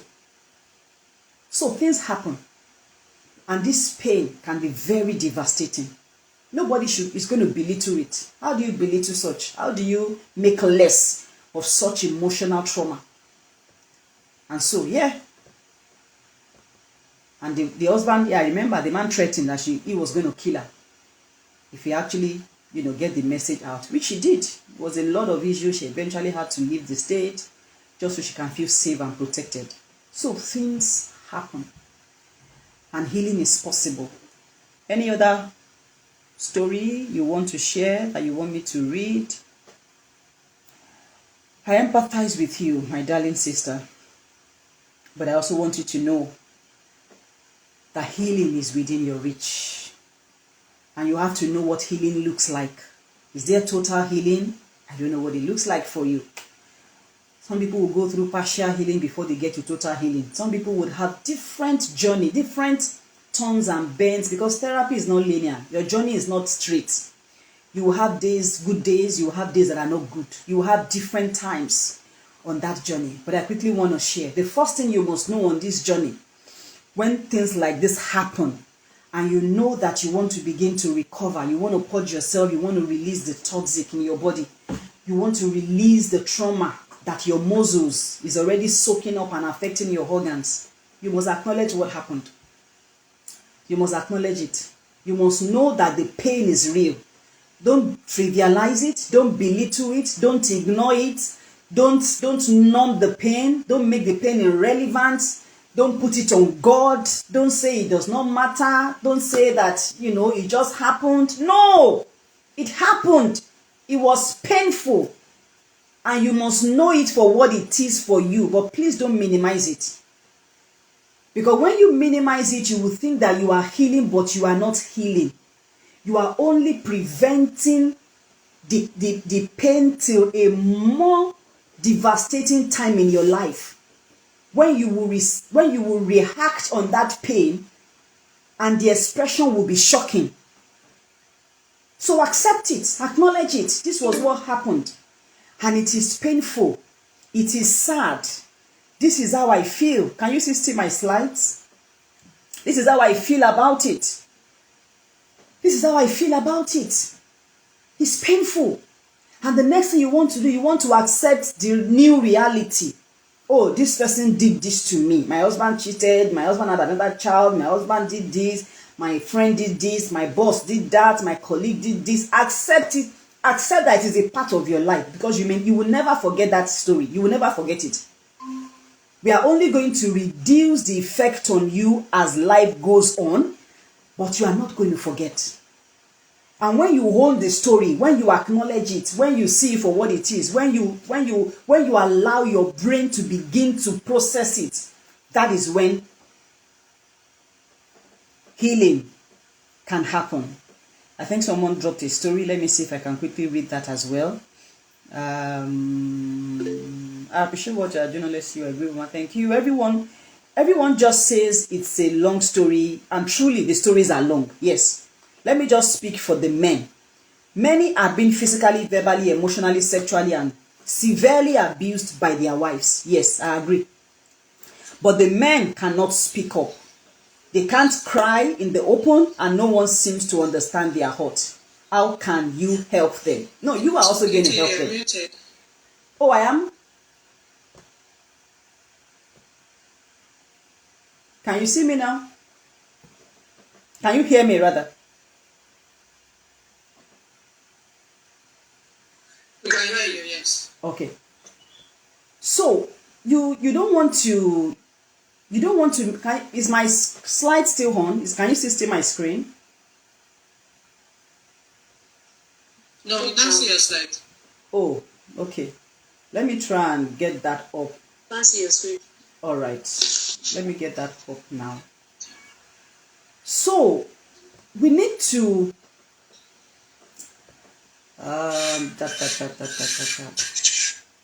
So thank you very much, Councillor Uche, for what you've shared. Yes, we recognize that men also go through.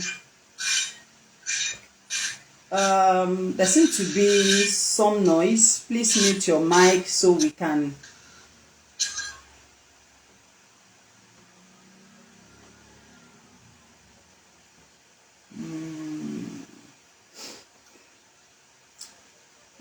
Please let me know if you can see my screen.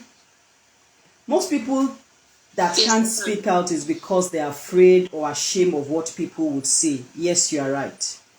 And that's why I will talk a bit on that as well. We cannot continue to keep quiet and tell people not to share their story. Everybody's story matters. It's just about who you share with, who you talk to, who you trust with those information, and what is the purpose for you sharing. People come online to share their story and they have not gone through a proper healing process. And then you share some stories online, people are going to respond to it in different ways. They will say things you like, they will even further traumatize you, they will trigger you, they will share different things. And that's why we encourage professional help. I have to run. That's why we encourage professional help. Social media is not your counselor. Social media is not a therapist. Social media will not provide adequate help for you. There are several ways, there are several things that you can do for yourself personally, not coming on social media. So your story is valid, your story matters, and you should talk about the pain. You have to share with someone that you can trust. Yes, you have to share with someone who can help you process the pain, because talking about it also means you are exhaling. You get to unburden, you get to release, the pressure that you feel. You begin to release the burden on your emotions. I'm trying to share my screen. I don't know what's happening. I hope it comes up, it comes up shortly. All right, so acknowledge it. Don't deny what you feel. Don't deny what you feel. Don't deny it. No. Don't minimize it. Don't say it doesn't matter. Don't say, it's just one of those things. Yes, it's just one of those things, but it can affect you.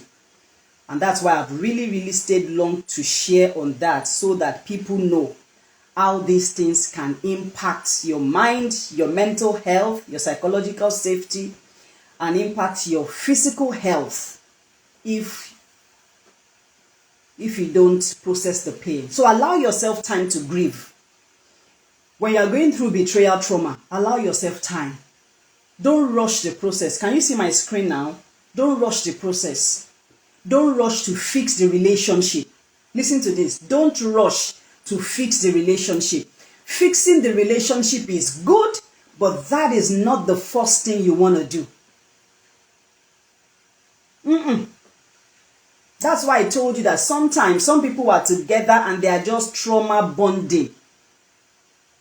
Because someone had come to, love bomb on them after infidelity. No, you don't come back with sweet talks after infidelity and you want the relationship to remain the same. You just come and apologize, you throw some money around, they buy you a new shoe, a new bag, and then you think the relationship is fixed. No. So give yourself time to go through the grief. Women have told me it's painful that they discover their husband cheated on Friday and on Sunday night they still have to lay with that man. That is heartbreaking. That is devastating. So who told you don't have a choice, that you don't want to have sex with the same person who had betrayed your trust? And some women say they engage in it because they have told them. Yes, I think she's been thrown out to get. Oh goodness. The network.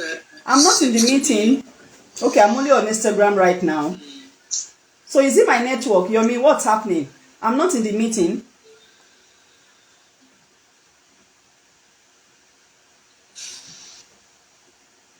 Oh. Please let's be patient. Okay. I didn't realize that. So I have to mute my mic. I'm actually on my other device, but there seems to be some background noise. I'm hoping I can minimize that. Can you hear me right now? Can you hear me now? You can hear you, but there's a feedback. Yes. I'm trying to see how I can minimize that. Is the noise still on? The background noise? Except for my dog right now. Can you hear me? Uh-oh.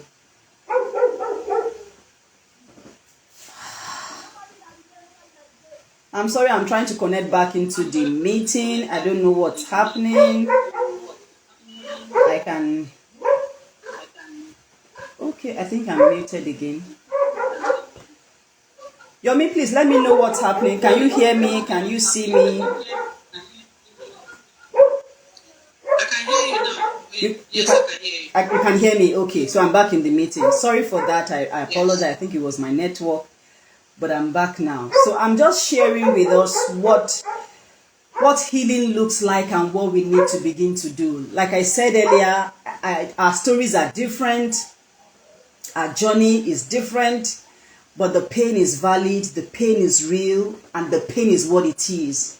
And nobody should minimize it. Nobody should tell you to ignore it. Nobody should tell you you are being dramatic. No, you are not being dramatic. You are going through betrayal trauma. You are not being dramatic. And your brain is actually responding based on the impact that has happened. But I want you to know that healing is possible. Restoration is possible. Recovery is possible. Because you can't allow your essence and your life go just because another person you trusted, you relied on, you loved, broke your trust. It's sad for me when I sit in counseling, I sit in therapy with women, day in, day out, and they are broken. And it seems for many of them, they can't even move past the pain. The pain is the pain. The pain is what it is. But then, what do we do with the pain? Is that the options are there. You remain stuck in the pain. You process the pain. You heal from the pain. And you move on. Which one would you rather choose? That's why I wanted to hear from someone to describe what healing will look like for them. Some people will tell me in therapy, healing looks like forgetting. I'm sorry. There is no therapy that will help you to forget. There is no medication that would help you forget. Your brain will file it away, but therapy would help you minimize the impact on your emotions. Time has its place, but time without nothing is nothing. But time where you are processing your pain and going through the healing, yes, it's possible. So allow yourself time to grieve. Don't rush to fix any relationship. Healing betrayal trauma takes time. I've told you if you need to massage a part of your body that is swollen, it will not go down once. You will do it many times. And the journey comes with different emotional labor. But you must see that it is important for you so you don't die. I'm sorry I'm using that word because that is what got me to do this webinar. You must begin to also note the signs happening to you. You must track it. You must know what you are thinking. You must know how your body's sensitivity is beginning to respond. You must know what is happening to you emotionally. You must be aware of these things. Don't let anybody pressure you into forgiveness. Forgiveness would happen. But the most important forgiveness is forgiving yourself first. Forgiving yourself for making the wrong decision. Forgiving yourself for marrying who you married. Forgiving yourself for not seeing the signs. Forgiving yourself for not being sensitive. Forgiving yourself for trusting who you trusted. Forgiving yourself for doing the things you did because you didn't know better. If you knew better, how would you trust someone that was going to betray you? How would you have known you were getting married to a bisexual? But life happens. It's painful. It's not fair. I've had women sit in counseling and saying God betrayed them. And I agree with them. Is it because I totally believe so? No, but that is what the pain can make them think and do. Someone says, I married as a virgin. I loved God. We met in church. I served God. I did this, I did that. God, why did God let that happen to me? God didn't let it happen. But then again, perhaps maybe God had a purpose for why it happened. So don't let anybody pressure you into forgiveness after betrayal trauma. It doesn't help. It doesn't work. Until you process the pain, until you release the bitterness, the anger, the resentment, until you define and begin to look at the purpose of the pain, then you can gradually move towards healing. But anybody coming with you with forgiveness story immediately after betrayal trauma is insensitive. So what do you then do again? Journey to your healing. I don't know, maybe you can see my screen. I don't know, maybe you can hear me. Yomi, am I still in the meeting? Maybe you can hear me. Yomi, am I still in the meeting? Okay. I'm sorry, my friends on Instagram. There seems to be a bit of glitch with my... Yeah. I hear yes. Okay, so let me just go ahead. Thank you. All right. So what? I didn't hear that. All right. Thank you.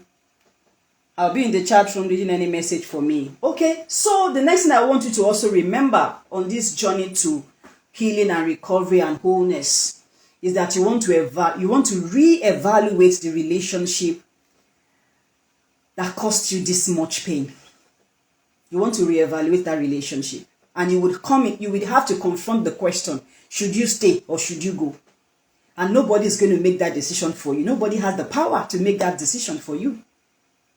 I've had many women sit in counseling with me. KTA, coach, what do you think I should do? I don't know what you're going to do. We are going to figure it out together.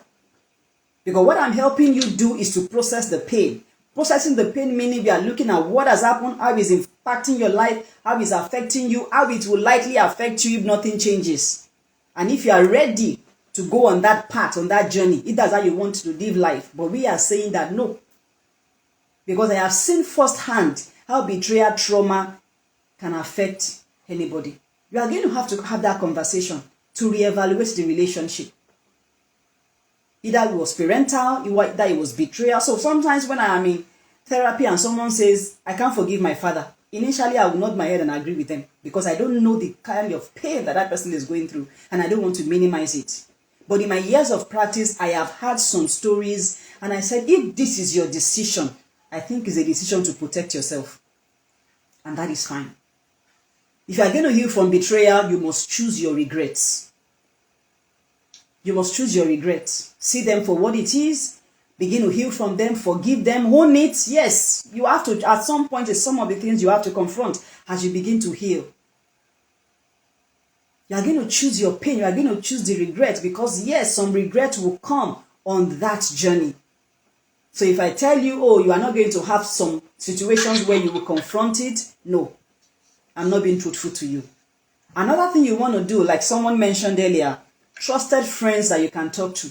But of course, when betrayal trauma has happened, you are paranoid.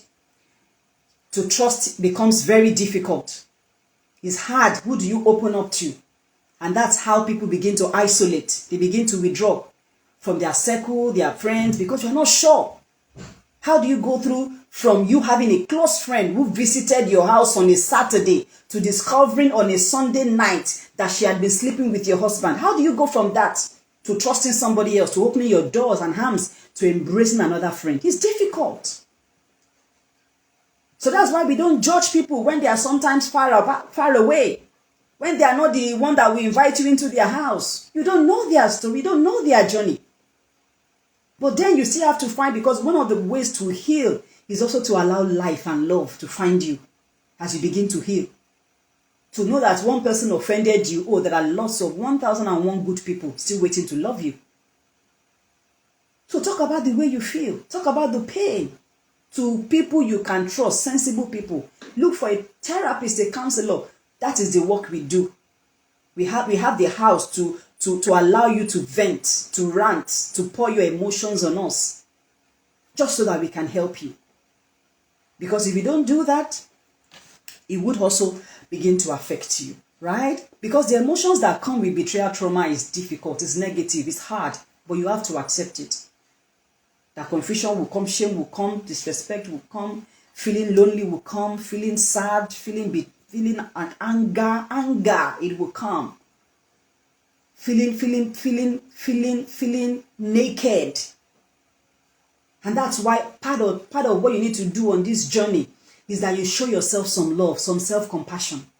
Please take care of yourself no matter what is happening. And I'm going to share a few tips on what you also need to begin to do on this journey. You must pay attention to yourself. If this my client who died paid more attention, like we begged her and we tried helping her, I'm sure she wouldn't have died. She's still in the morgue waiting to be buried. And I know it's betrayal trauma that was the genesis of the health challenge that she had that eventually caused her death. Please take care of yourself. Take care of your mind. You must be conscious of what you are thinking and asking yourself, does this serve me? Does this protect me? Is this good for me? Because you also want to maintain boundaries with the person who has hurt you. You have the right to maintain boundary.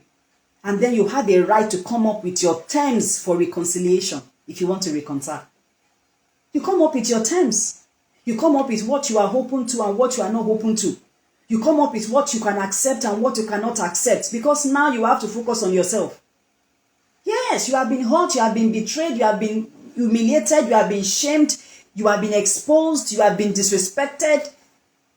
There is resentment in your heart. You are managing all of your negative emotions. You have to maintain boundaries so that you are not further triggered and re-traumatized and messed up eventually. And the next thing I have here is that you must avoid trauma bonding. What is trauma bonding? When you are loving the person that is repeatedly hurting you and you think it is a healthy relationship. No. That is why recovery from adultery is painful. It's hard. It's a service I do. And it can be long and intense. Because listen, woman, if you decide to heal and repair that relationship after adultery, you must understand that you are committing to a lot of emotional labor. It will take a lot from you to repair. And this is if you are repairing with a man who has shown accountability, who is ready to tell the truth, who is not ready to hide anything, who is coming open and plain and transparent, who is going to sit with you in the discomfort, who is going to go through the process with you, who is going to hear your cry many times over and over and again and will not for once say, why are you crying? Who understands that they have done some damage and they are really willing. Sometimes it takes a year, it takes 2, it takes 3, it takes a lot. And like I said to my clients, during adultery recovery, the marriage you had before adultery happened had gone. The relationship you had before infidelity, that relationship has gone. You are going to either build something new that will be better, or you build something that will be worse. You can't have that relationship again. The distrust that happened killed that relationship, ended that relationship. Because that relationship had hopes.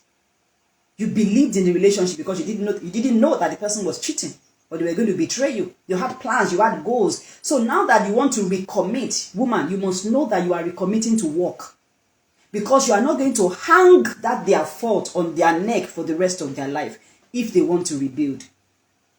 But there is no way you can rebuild a healthy relationship with someone who had betrayed you, who is not accountable and who is not ready to do the work. You are going to keep re-traumatizing yourself to a point where it affects you and it can hurt you even much more than the betrayal that happened, because you will realize that you are just on a journey of building with someone who has committed to what? To pulling down. And how can you build?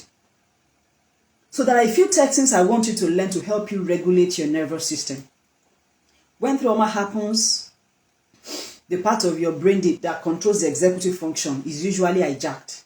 You can't reason well, you can't think, but still there are things that you can begin to do. I've had women, I've had to refer to consultants, I've had to refer to psychiatrists, and they have had to place them on medications. And I also have psychiatric I work with, and I see this medication, is this thing working? Sometimes it does, sometimes it doesn't. And the psychiatric, some of them themselves, maybe some of them are even on this call or will watch this, they know from research that some of the components in this medication that will take to, help our antidepressant or heal bipolar or help to regulate our nervous system or get back our brain to reset and function properly, some of these components, our body can secrete it when healing begins to happen. That's how powerful God has created us as humans. Our body can secrete some of these enzymes that would regulate our hormones when healing begins to happen. You don't know the power of you walking, taking a walk, exercising and just walking, just to clear your mind. When I go on a healing journey, emotional healing recovery that I do for women, would come up with a plan of things you have to do every day. And if you don't miss it in 60 days, you begin to feel better. Is it going to resolve the issue that happened? No. But it will prevent you from going crazy. It would help you regulate your emotions, accept the reality of what it is, and see and begin to think clearer. What does therapy help you do? It helps you make meanings to the situations you are going through. I usually try to avoid getting my clients to a point of medication, not because it's not good, but because I believe that when healing begins to happen, your body by itself will secrete those things in the diet, in the food you eat. You don't know how powerful drinking water is to the human brain, especially when you are going through mental distress. You are having a headache for no reason. It's because you have overstretched yourself. You are dehydrated, and your brain is saying, I cannot see, I cannot think, I cannot drink water. But because you are losing on yourself. So don't trauma bond. I wish I can spend more time on that. Time has gone and I need to let my guest come up stage. Oh, is that the right thing to say? That is a stage anyway. So don't blame yourself. Avoid self-blame. No.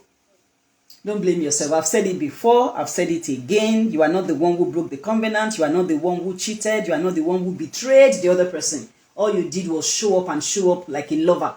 Show up like a good person. Show up to trust. Show up to rely. Show up to build with this person. But they decided to make a decision that can mess up everything.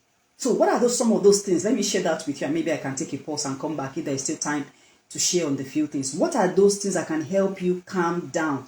What are those things that can help you that you don't get into depression, that you don't get into anxiety, turning into anxiety disorder?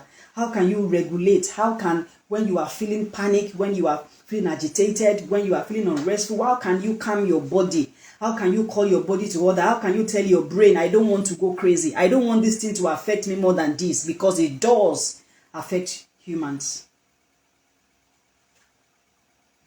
So, I have it here. You have to. What if you are the person that inflicted the pain? Thank you for asking that question. I will get to that shortly. If you are the person that inflicted the pain, you have a lot to do. Yeah. If you are the one, if you are the unfaithful one, if you are the betrayer, yes. Because one of the things I've also discovered that helps to move past betrayal trauma is when the unfaithful one, or when the betrayed partner is willing and ready to be accountable, to be honest, to admit what they did and not blame the other person. And they know that they also have a lot of responsibility to be present while this person goes through this pain, not to minimize it or ignore it or say, let's just go over it. It's a process, because when betrayal trauma happens, you will go through the process of grief. You will be shocked, you will deny, you would be angry, you would be frustrated, and eventually you begin to rationalize and come to a point of conclusion. What do I then do? It's a process. That's why I've said it countless times in this webinar. You cannot rush it. You must show empathy to yourself as well, because you are the one at the center of this. You are the one receiving the pain, feeling the pain rather. So how do you regulate? How do you calm down? How do you help yourself? I've mentioned a few things. The next thing you also want to begin to do, you want to be mindful when you find yourself in a state where you are having flashback, or you are having memories, or you are having memories, yes, of what has happened. And what your brain wants to do at that time is either get into a panic mode or becomes very anxious, very agitated. or sometimes you are losing concentration. Women are going through betrayal trauma and they are losing their jobs because they can't concentrate. Some can't even pay attention to their children. Some can't pay attention to themselves. I see clients walk into my office sometimes and I'm like, why do you look this way? But I understand. I remove the word why. But I understand because that is how much it will take the attention away from what has happened, and you get so soaked up and stuck in the pain that gradually, slowly, little by little, you are losing your mind, losing your essence, losing your value, losing your worth. And that is what must not happen again. No, it mustn't happen again. So regulate your nervous system, exercise. It would help you. That's part of your healing. Pray for yourself. Don't go on that journey of praying for the betrayal. Oh, I'm sure. I hope somebody will not misinterpret what I've said. Pray for yourself more. I know women, they will go inside the war room and be praying for the person, and the person is still cheating, still going all around. How do you explain to a woman to pray for the husband that while she was in labor, her husband was having sex with the side chick? It's a story that I know. It's not. It's all the stories I've shared with you today are my clients.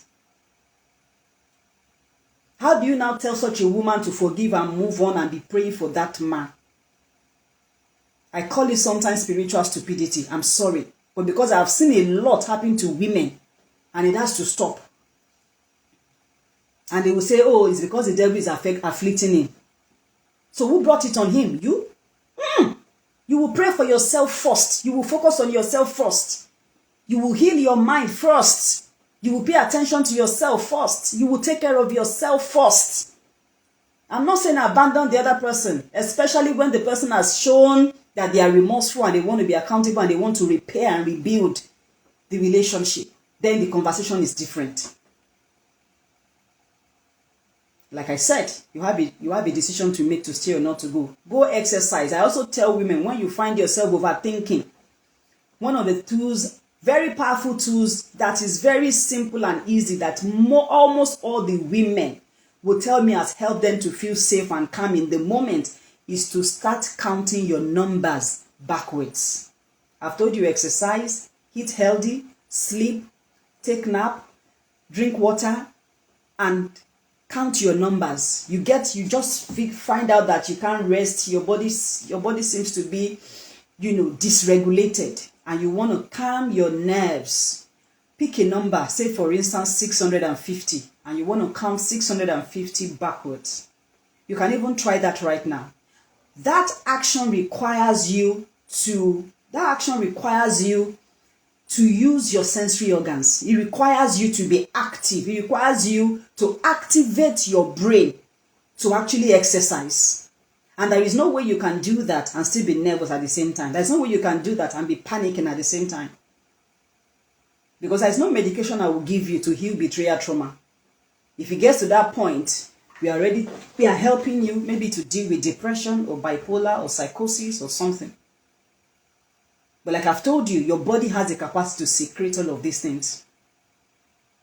So pick 650 and you are counting backwards. 650, 649, 648, 649. Try it and you will see how calm your body will feel, your mind will feel. Will he heal your husband from sleeping around? No. But will he help you to stay calm and manage and then refocus your brain to begin to think straight? Yes. The next thing is being mindful. Mindfulness. Mindfulness simply means at every point in time, you know what you are doing. You are in the moment. And the simplest way I also teach that is that you are counting everybody, you are counting everything, every object, everybody that is visible around you when you feel that panic, when you feel that your body is deregulated. You are just looking around. You are conscious. You are looking around. There is a bag. In my office right now, I have my laptop, I have my table, my speaker, my fan, my AC, my light, my cup, my shoe, my shelf, my plates, my bag, I can see a gift box. I can just be doing that where you are. There's no way you can do that and your body will not feel better.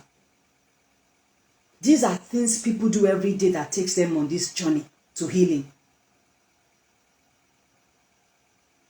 That helps you to begin to feel better. Exercise. When you hear exercise, it's not only for fat people, it's for people who also have emotional weight. and for everybody who wants to stay healthy. It's not just for, oh, just exercise. No.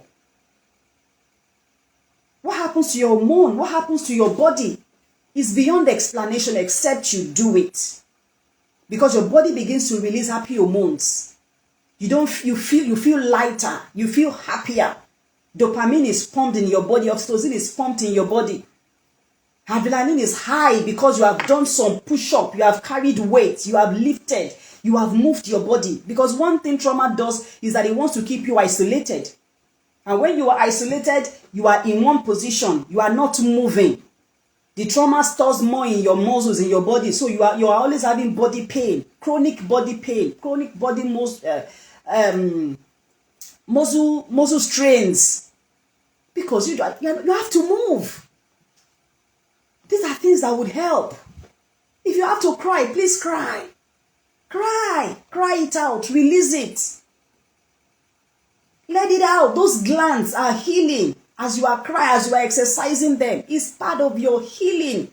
Talk to somebody you can trust. I know it may be difficult after being betrayed to trust anybody, but there are still people out there who are willing to love you and listen to you. Don't throw yourself away. Music is powerful. Music is life. Play it and play it loud. I had a client who said she went online and she started listening to sad songs. That it was a sad song she was listening to that helped her to regulate her emotions. That was the first client that would say that to me. I would have thought positive songs, loud, maybe gospel songs or high beat songs would help. She said no. That she just went online. She said, you said sad songs? She said yes. And did it help? It helped. Fantastic. But I'm not sure you are going to be listening to sad songs for a long time anyways. Maybe at some point we'll have to look for something more helpful that can help. But songs, music, listen to it. Play songs that you like. Enjoy nature. Nature is powerful. Enjoy nature. Go to gardens and just sit. It would help you feel calmer. Will it solve the problem? Maybe no. But would it help you think better? Would it help you know what to do? Yes. Because you are telling your brain, reset. You are telling your nervous system, don't go wired, calm down. You are telling your limbic system, which is at the center of the brain, that is trying to control the emotions and telling you be angry, break somebody's head. You are telling it to relax, that you will be fine. Because there is power in nature. Go to the beach and walk barefooted.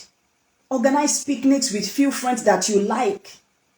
Go to social events that you know that find yourself around people with positive energy. Deliberately look out for friends how do you feel around them? And find ways to share more time in those connections. These are the things that would help you feel better and begin to reduce and drop the weight on your emotions. If I'm talking to you, if you are learning, if this is impactful for you, talk to me in the chat room so I can round off now. I already told Yomi that I'm not sure I'll be able to do this in 1 hour, but I have to round off now. So, address the root causes of these things. Address the root cause. Don't let anybody tell you don't talk about it. Talk about how you feel. Let the person hear you. Any unresolved issues, please talk about it. If you have any supportive group around you, embrace those groups. Embrace them, especially the one that you've noticed that you have a good energy, around there. Engage those groups. Be there. Talk, share, learn from others. And gradually, you begin to have some psychological relief. Yeah. You have some psychological relief. You will then make decisions. Because sometimes women come into counseling thinking that we will tell them what to do. No. These are some of the things I will do with you in therapy. Just so that you are well regulated. You are well regulated by yourself. You will know what to do. And because you're also praying for yourself. And then you're also praying for your partner.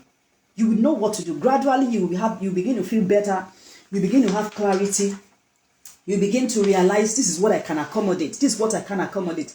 Let me take care of myself. And you begin to refocus back to the life that you had for yourself before the trauma. Maybe you had abandoned your job, abandoned your business. A woman shut down her shop. She was paying rent. She was renewing the rent. The goods were in the shop for 3 years.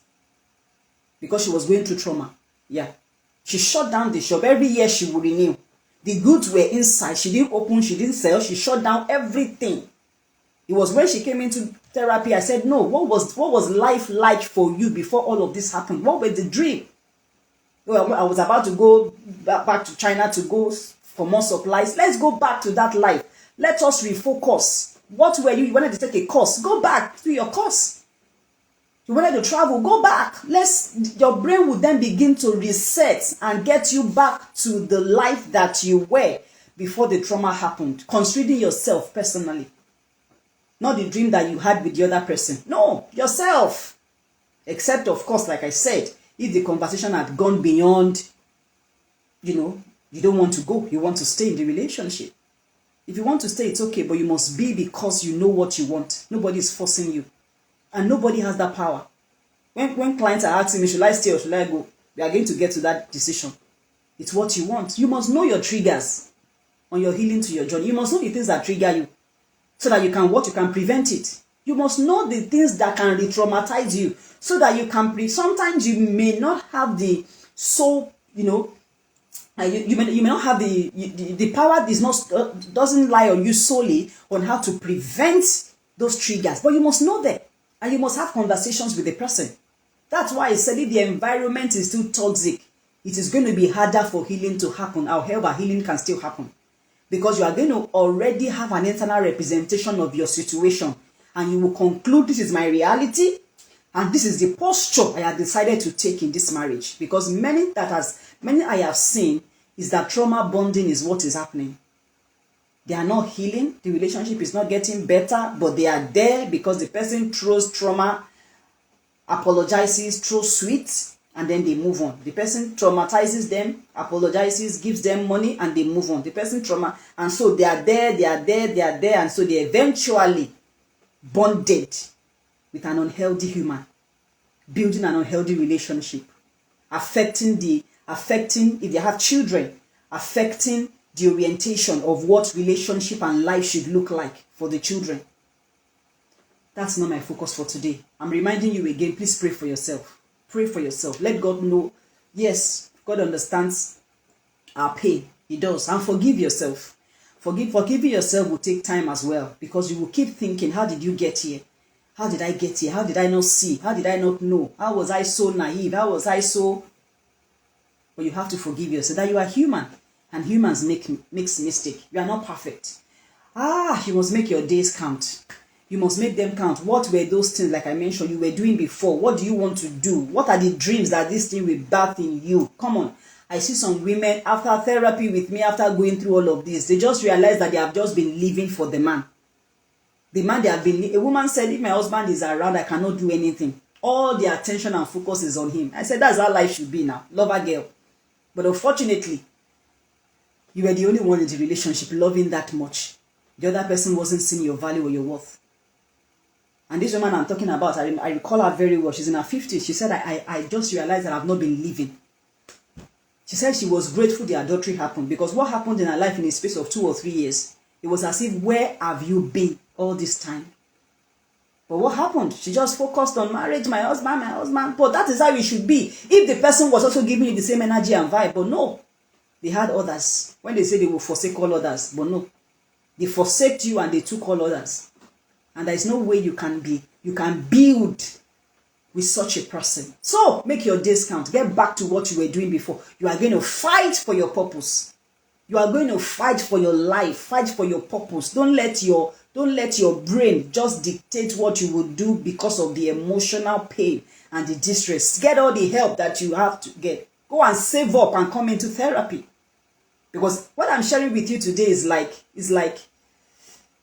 I don't even know if it's possible, if it's right to say it's just like the highest bar. No, it's so little in what I can sit with you and help you plan what you are going to look like. How we can practically create what life will look like for you after a few months when healing begins to happen. I know that healing is happening already. I'd like to leave you with some few quotes. My darling sister, I know you are here. I really apologize. I should have called you up. I'm going to call you up right now. She's my friend, my sister, and she has something very sweet to share with us, still on this journey of healing. I'll be back. I have just 2 more slides to cover. I'll be back. Yomi, I'm going to hand over to you now. Thank you everyone for staying with me. Thank you for staying with me on Instagram. I hope you will still stay. Our speaker is here. She's around. I have so much on my mind I want to share. But I'm very positive that the little I have, healing has started. I'm going to take questions, a lot of it. I will create time to take questions. And I also want to hear your stories. I think one more private story just dropped for me. I will read it after Coach Nike has finished. So Yomi, I hope you can hear me. I really want you to take over from here. I will be back. Thank you everyone for staying with me till this time. Thank you. God bless you. Over to you, Yomi. Thank you very much, Katie. And such wisdom that has been shared. A lot of gems for us to learn from, and I hope that we have been learning. Please continue to drop your questions or comments in the chat room. We would get to them as soon as possible. So I'm just going to quickly go through the profile of Coach Nike Ajayi. Nike Ajayi is a trained family life practitioner and emotional intelligence coach, a certified mediator, a wife, a mother, a pastor, and a businesswoman of repute. She is the wife, pastor in charge of RCCG, Desire of Nations, Alberta, Canada. Having left the banking industry in 2008, she set up Bridgefield Integrated Resources Limited, a petroleum product company. She is also an alumnus and a trainer with the following organizations: the Institute of Family Engineering and Development, Nigeria; the Rising Oaks Ministry, Canada; the Institute of Marriage and Family Affairs, USA; the RCCG, National Family Affairs Unit; Emotions City, International Mediation Institute.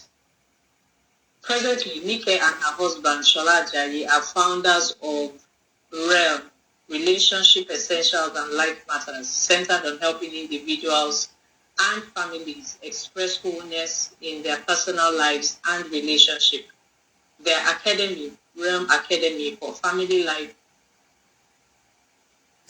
houses the personal progress program, Get Set, Marry, the Marriage Matchminder, Cradle to 5, and Happily Ever After. She is happily married to her gift of over 2 decades, Shola Ajayi, and they are blessed with 3 world changers. Please let us give a virtual round of applause to Nike Ajayi as she shares some more wisdom with us. You're welcome, ma'am. The floor is yours. Thank you. Thank you so much for having me. Thank you, my sis and friend Katie, for the amazing work you're doing. I celebrate you and thank you for all you do for us at Realm Academy for Family Life. Also, there is nothing as beautiful as having a partner of purpose, and she's so passionate. And please celebrate yourself if you're in the house. Celebrate yourself. You can chat up, I celebrate me. And tell yourself, Oluwayomi, you're doing so well. Chidima, you are thriving. Temitope, you are blessed. You have held on this far.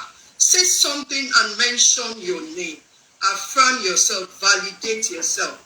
Uche, there are more lands to conquer. I celebrate me. Yes, thank you, Nike, my Joma. Mention your name. And if possible, give yourself a pat on the back. Yes, yes. That what has not broken me this far will make me stronger. I am made for more.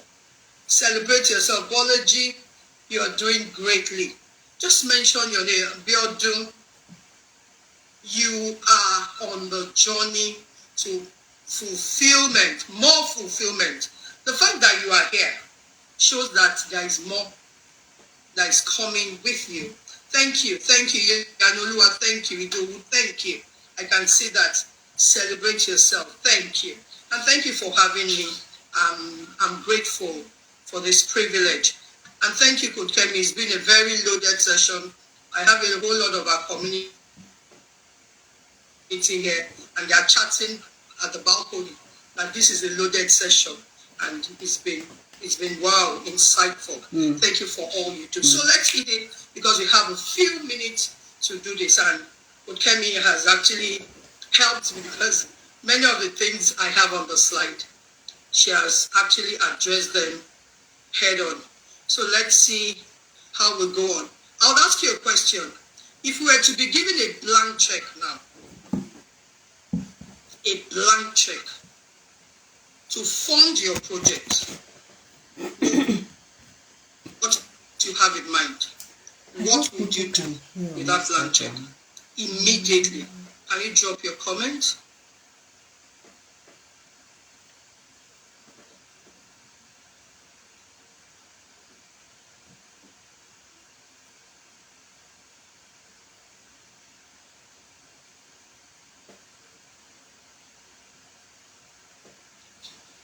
Who is dropping the comment?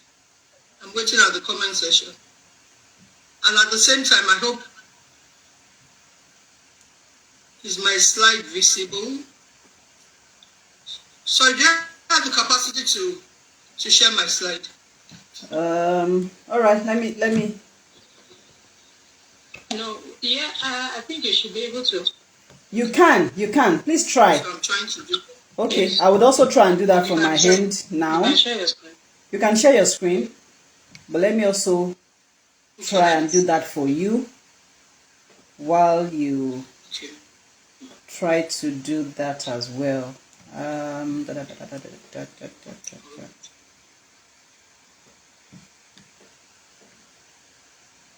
Let's see.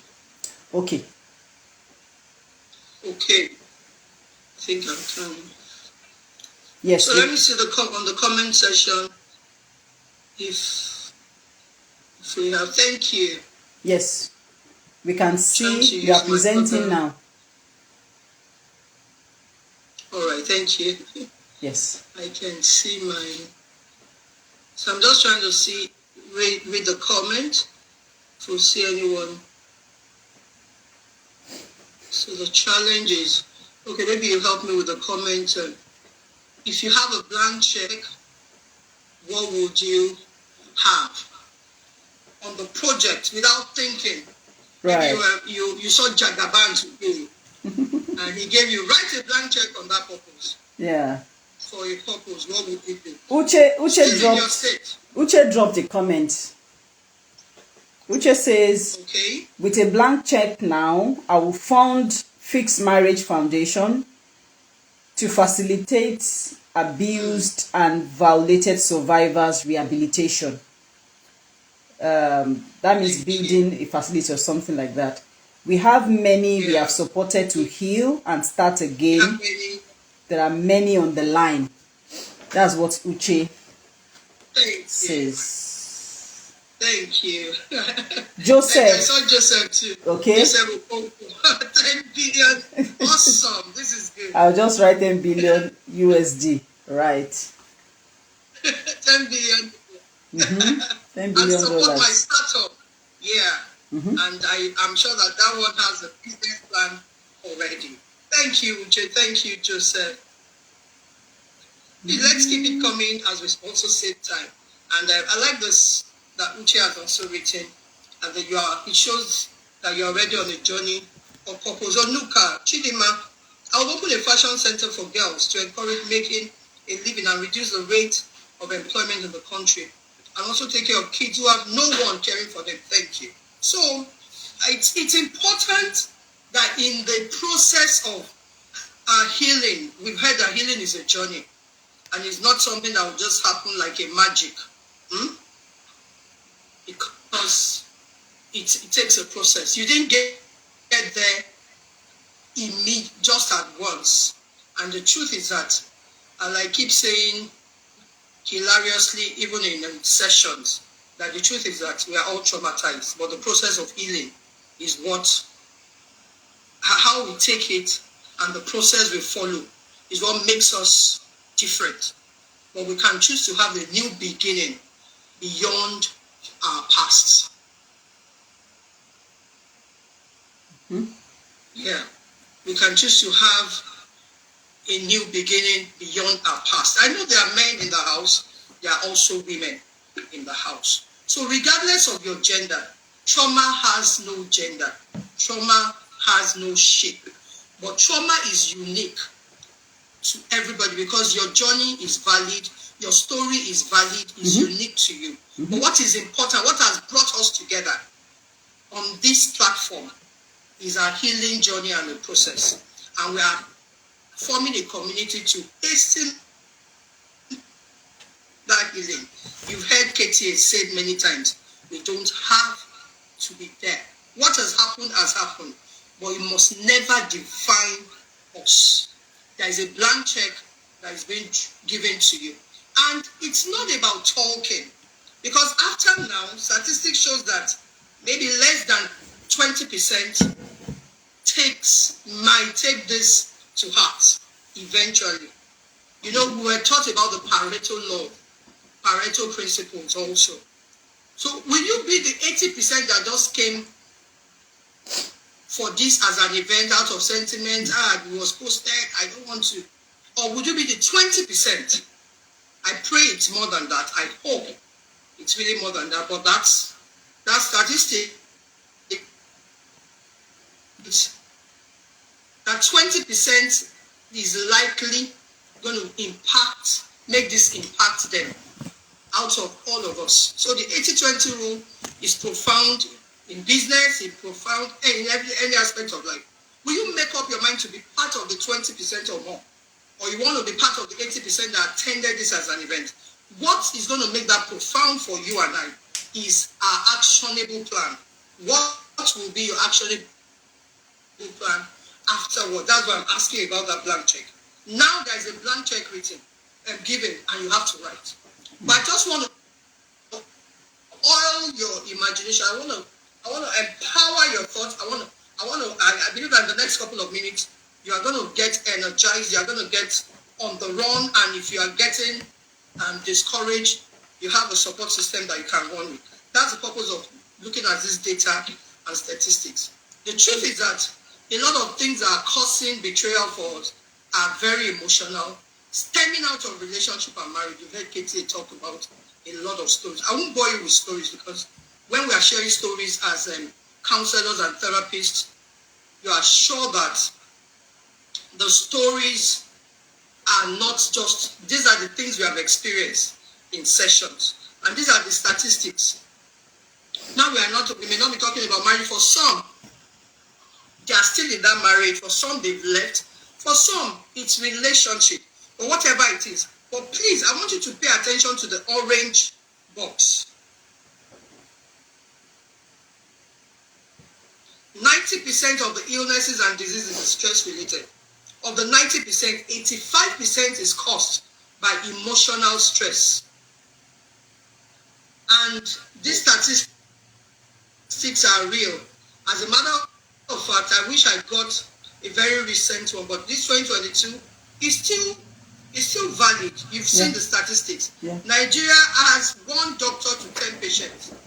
It's worse. I wish somebody can confirm in the comment box what is going on now. It means that for every doctor that is attending to you and I in Nigeria, that same doctor is attending to other 9,999 patients. So no matter how professional that doctor is, can somebody just chat that even that doctor, is that doctor traumatized or not? Do you now see why you go to some general hospitals and the medical practitioners are probably not nice, out of probably emotional eruption, they have gone out, they are having their own emotional baggage that they are carrying. Thank you, Pastor Sheyi. It's good to have you. I can read your comment. God bless you. What the doctors, the medical practitioners will be going through, because this is the record, and I'm sure it's worse. Why is this record on the orange box profound for you and I? Because we are talking about trauma, especially when it has to do with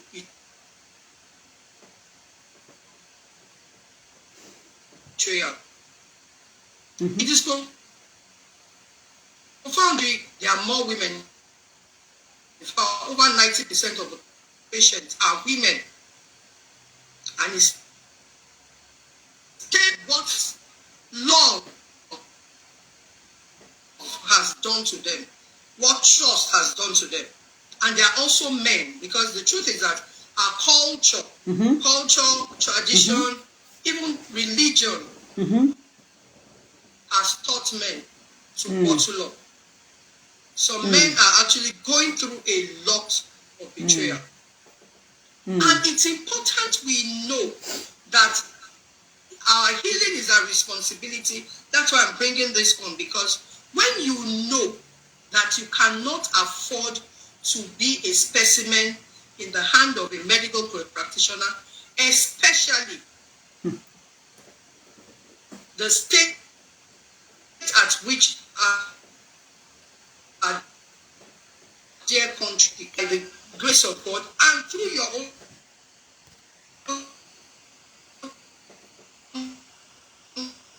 responsibility, is in your hands.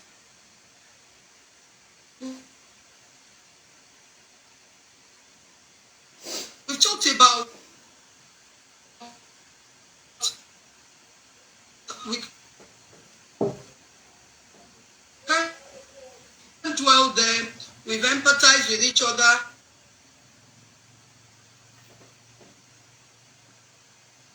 With one another, we know what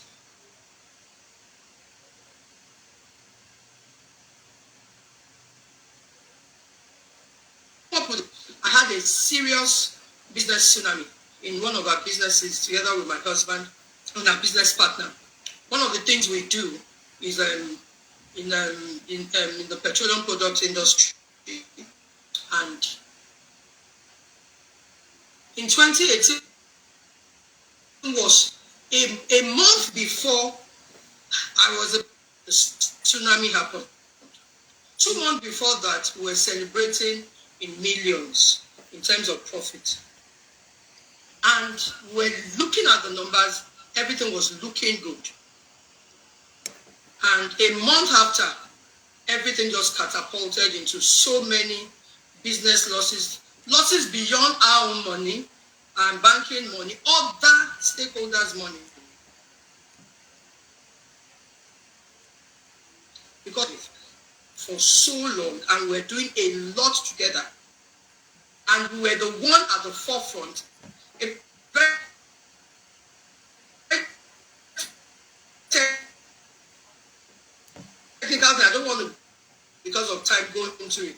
We're the ones at the forefront, well, not because it was our accounts that we housed the whole money. It took us today, EFCC in Abuja, tomorrow EFCC, the people were reporting us. It got to a time that we're about going to channels. A lot of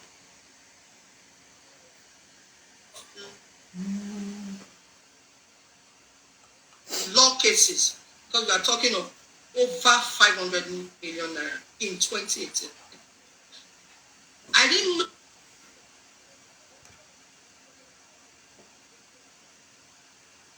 what the toll it took on me. I remember the name now. Worse than chickenpox. It's called the name. It was a viral infection. It started at my back. Shingles. You feel like atarodo. You feel like scratching it. You are feeling pain. You won't be able to scratch. When you scratch, there is no stimulus. No feeling. You'll be feeling pepper, you'll be feeling pain, everything together. And he said it was a nerve infection. Short yet, in 2019, he went, and by 2022, I was diagnosed again of an autoimmune condition. Post-COVID, COVID jab, it was, KTA is aware, and some of my few people, autoimmune condition that it got to a time that there was no clue of what was happening. I was postmenopausal, autoimmune, pains, a lot happened. A lot of things happened, and they gave me 50-50 confused from one hospital to the other.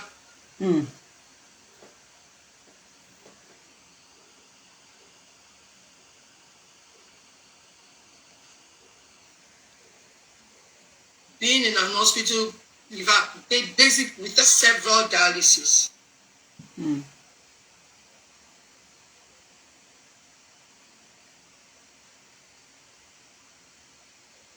Miraculously, my kidney picked up. And to the glory of God, my body knows that it's a miracle that I'm alive. But it's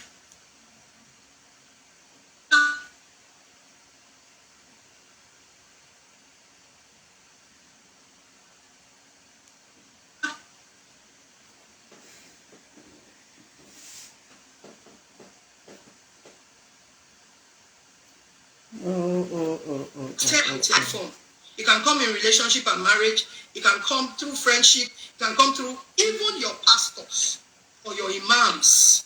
In fact, those ones are very, very deep.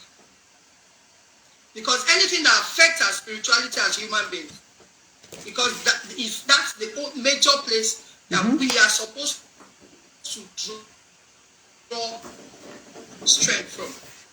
And those ones are really, really deep. And eventually, we can't separate our spirituality from emotions. There is no way, because when we feel the pain, we go to spirituality. In fact, many of us are even confused on how to activate the two at the same time. I tell people, if you don't take hold of your spiritual journey, even your emotional journey, even your spiritual journey is a facade. That's the truth. Because you will be praying in unforgiveness. You will not read the scriptures the way you're supposed to read. And it can even determine your eternity. So it's important to take hold of your spirit.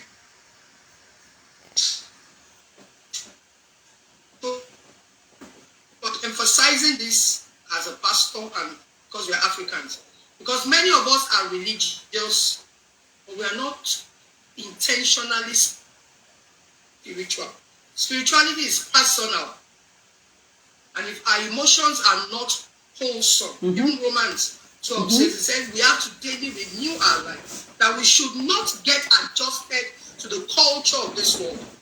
Because that daily renewal, it said, I beseech you therefore, brethren, that you present your body holy and acceptable. So he said, the Lord says, renewing. So it's a daily, when it comes to our souls, it's an intentional journey and it takes process. It's important I emphasize on that. Can we move forward? Because of our time, you are what you choose. I choose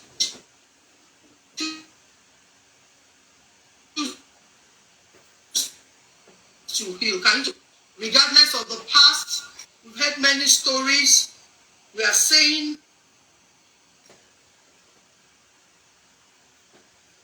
you have, for your sake, the memories may be there. But when you remember, you are not remembering in pain. Because these are the things. Thank you, Nick. Thank you. I can see some chat. Those are things forget. It's not easy to forget. But for your sake, like For my sake, we say it in Yoruba, I forgive you.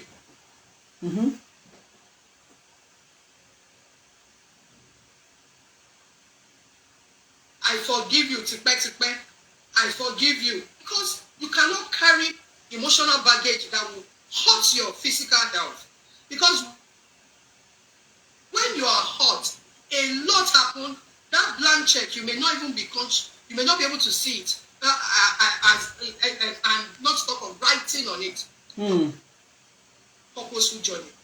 So be selfish to yourself. And because God is about to do a new thing.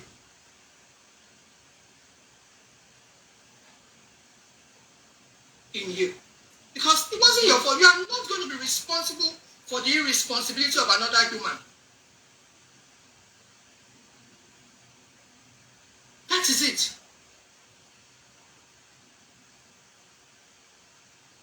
You are not going to, that's what you tell yourself, I am not going to be responsible for the irresponsibility of another man or another woman.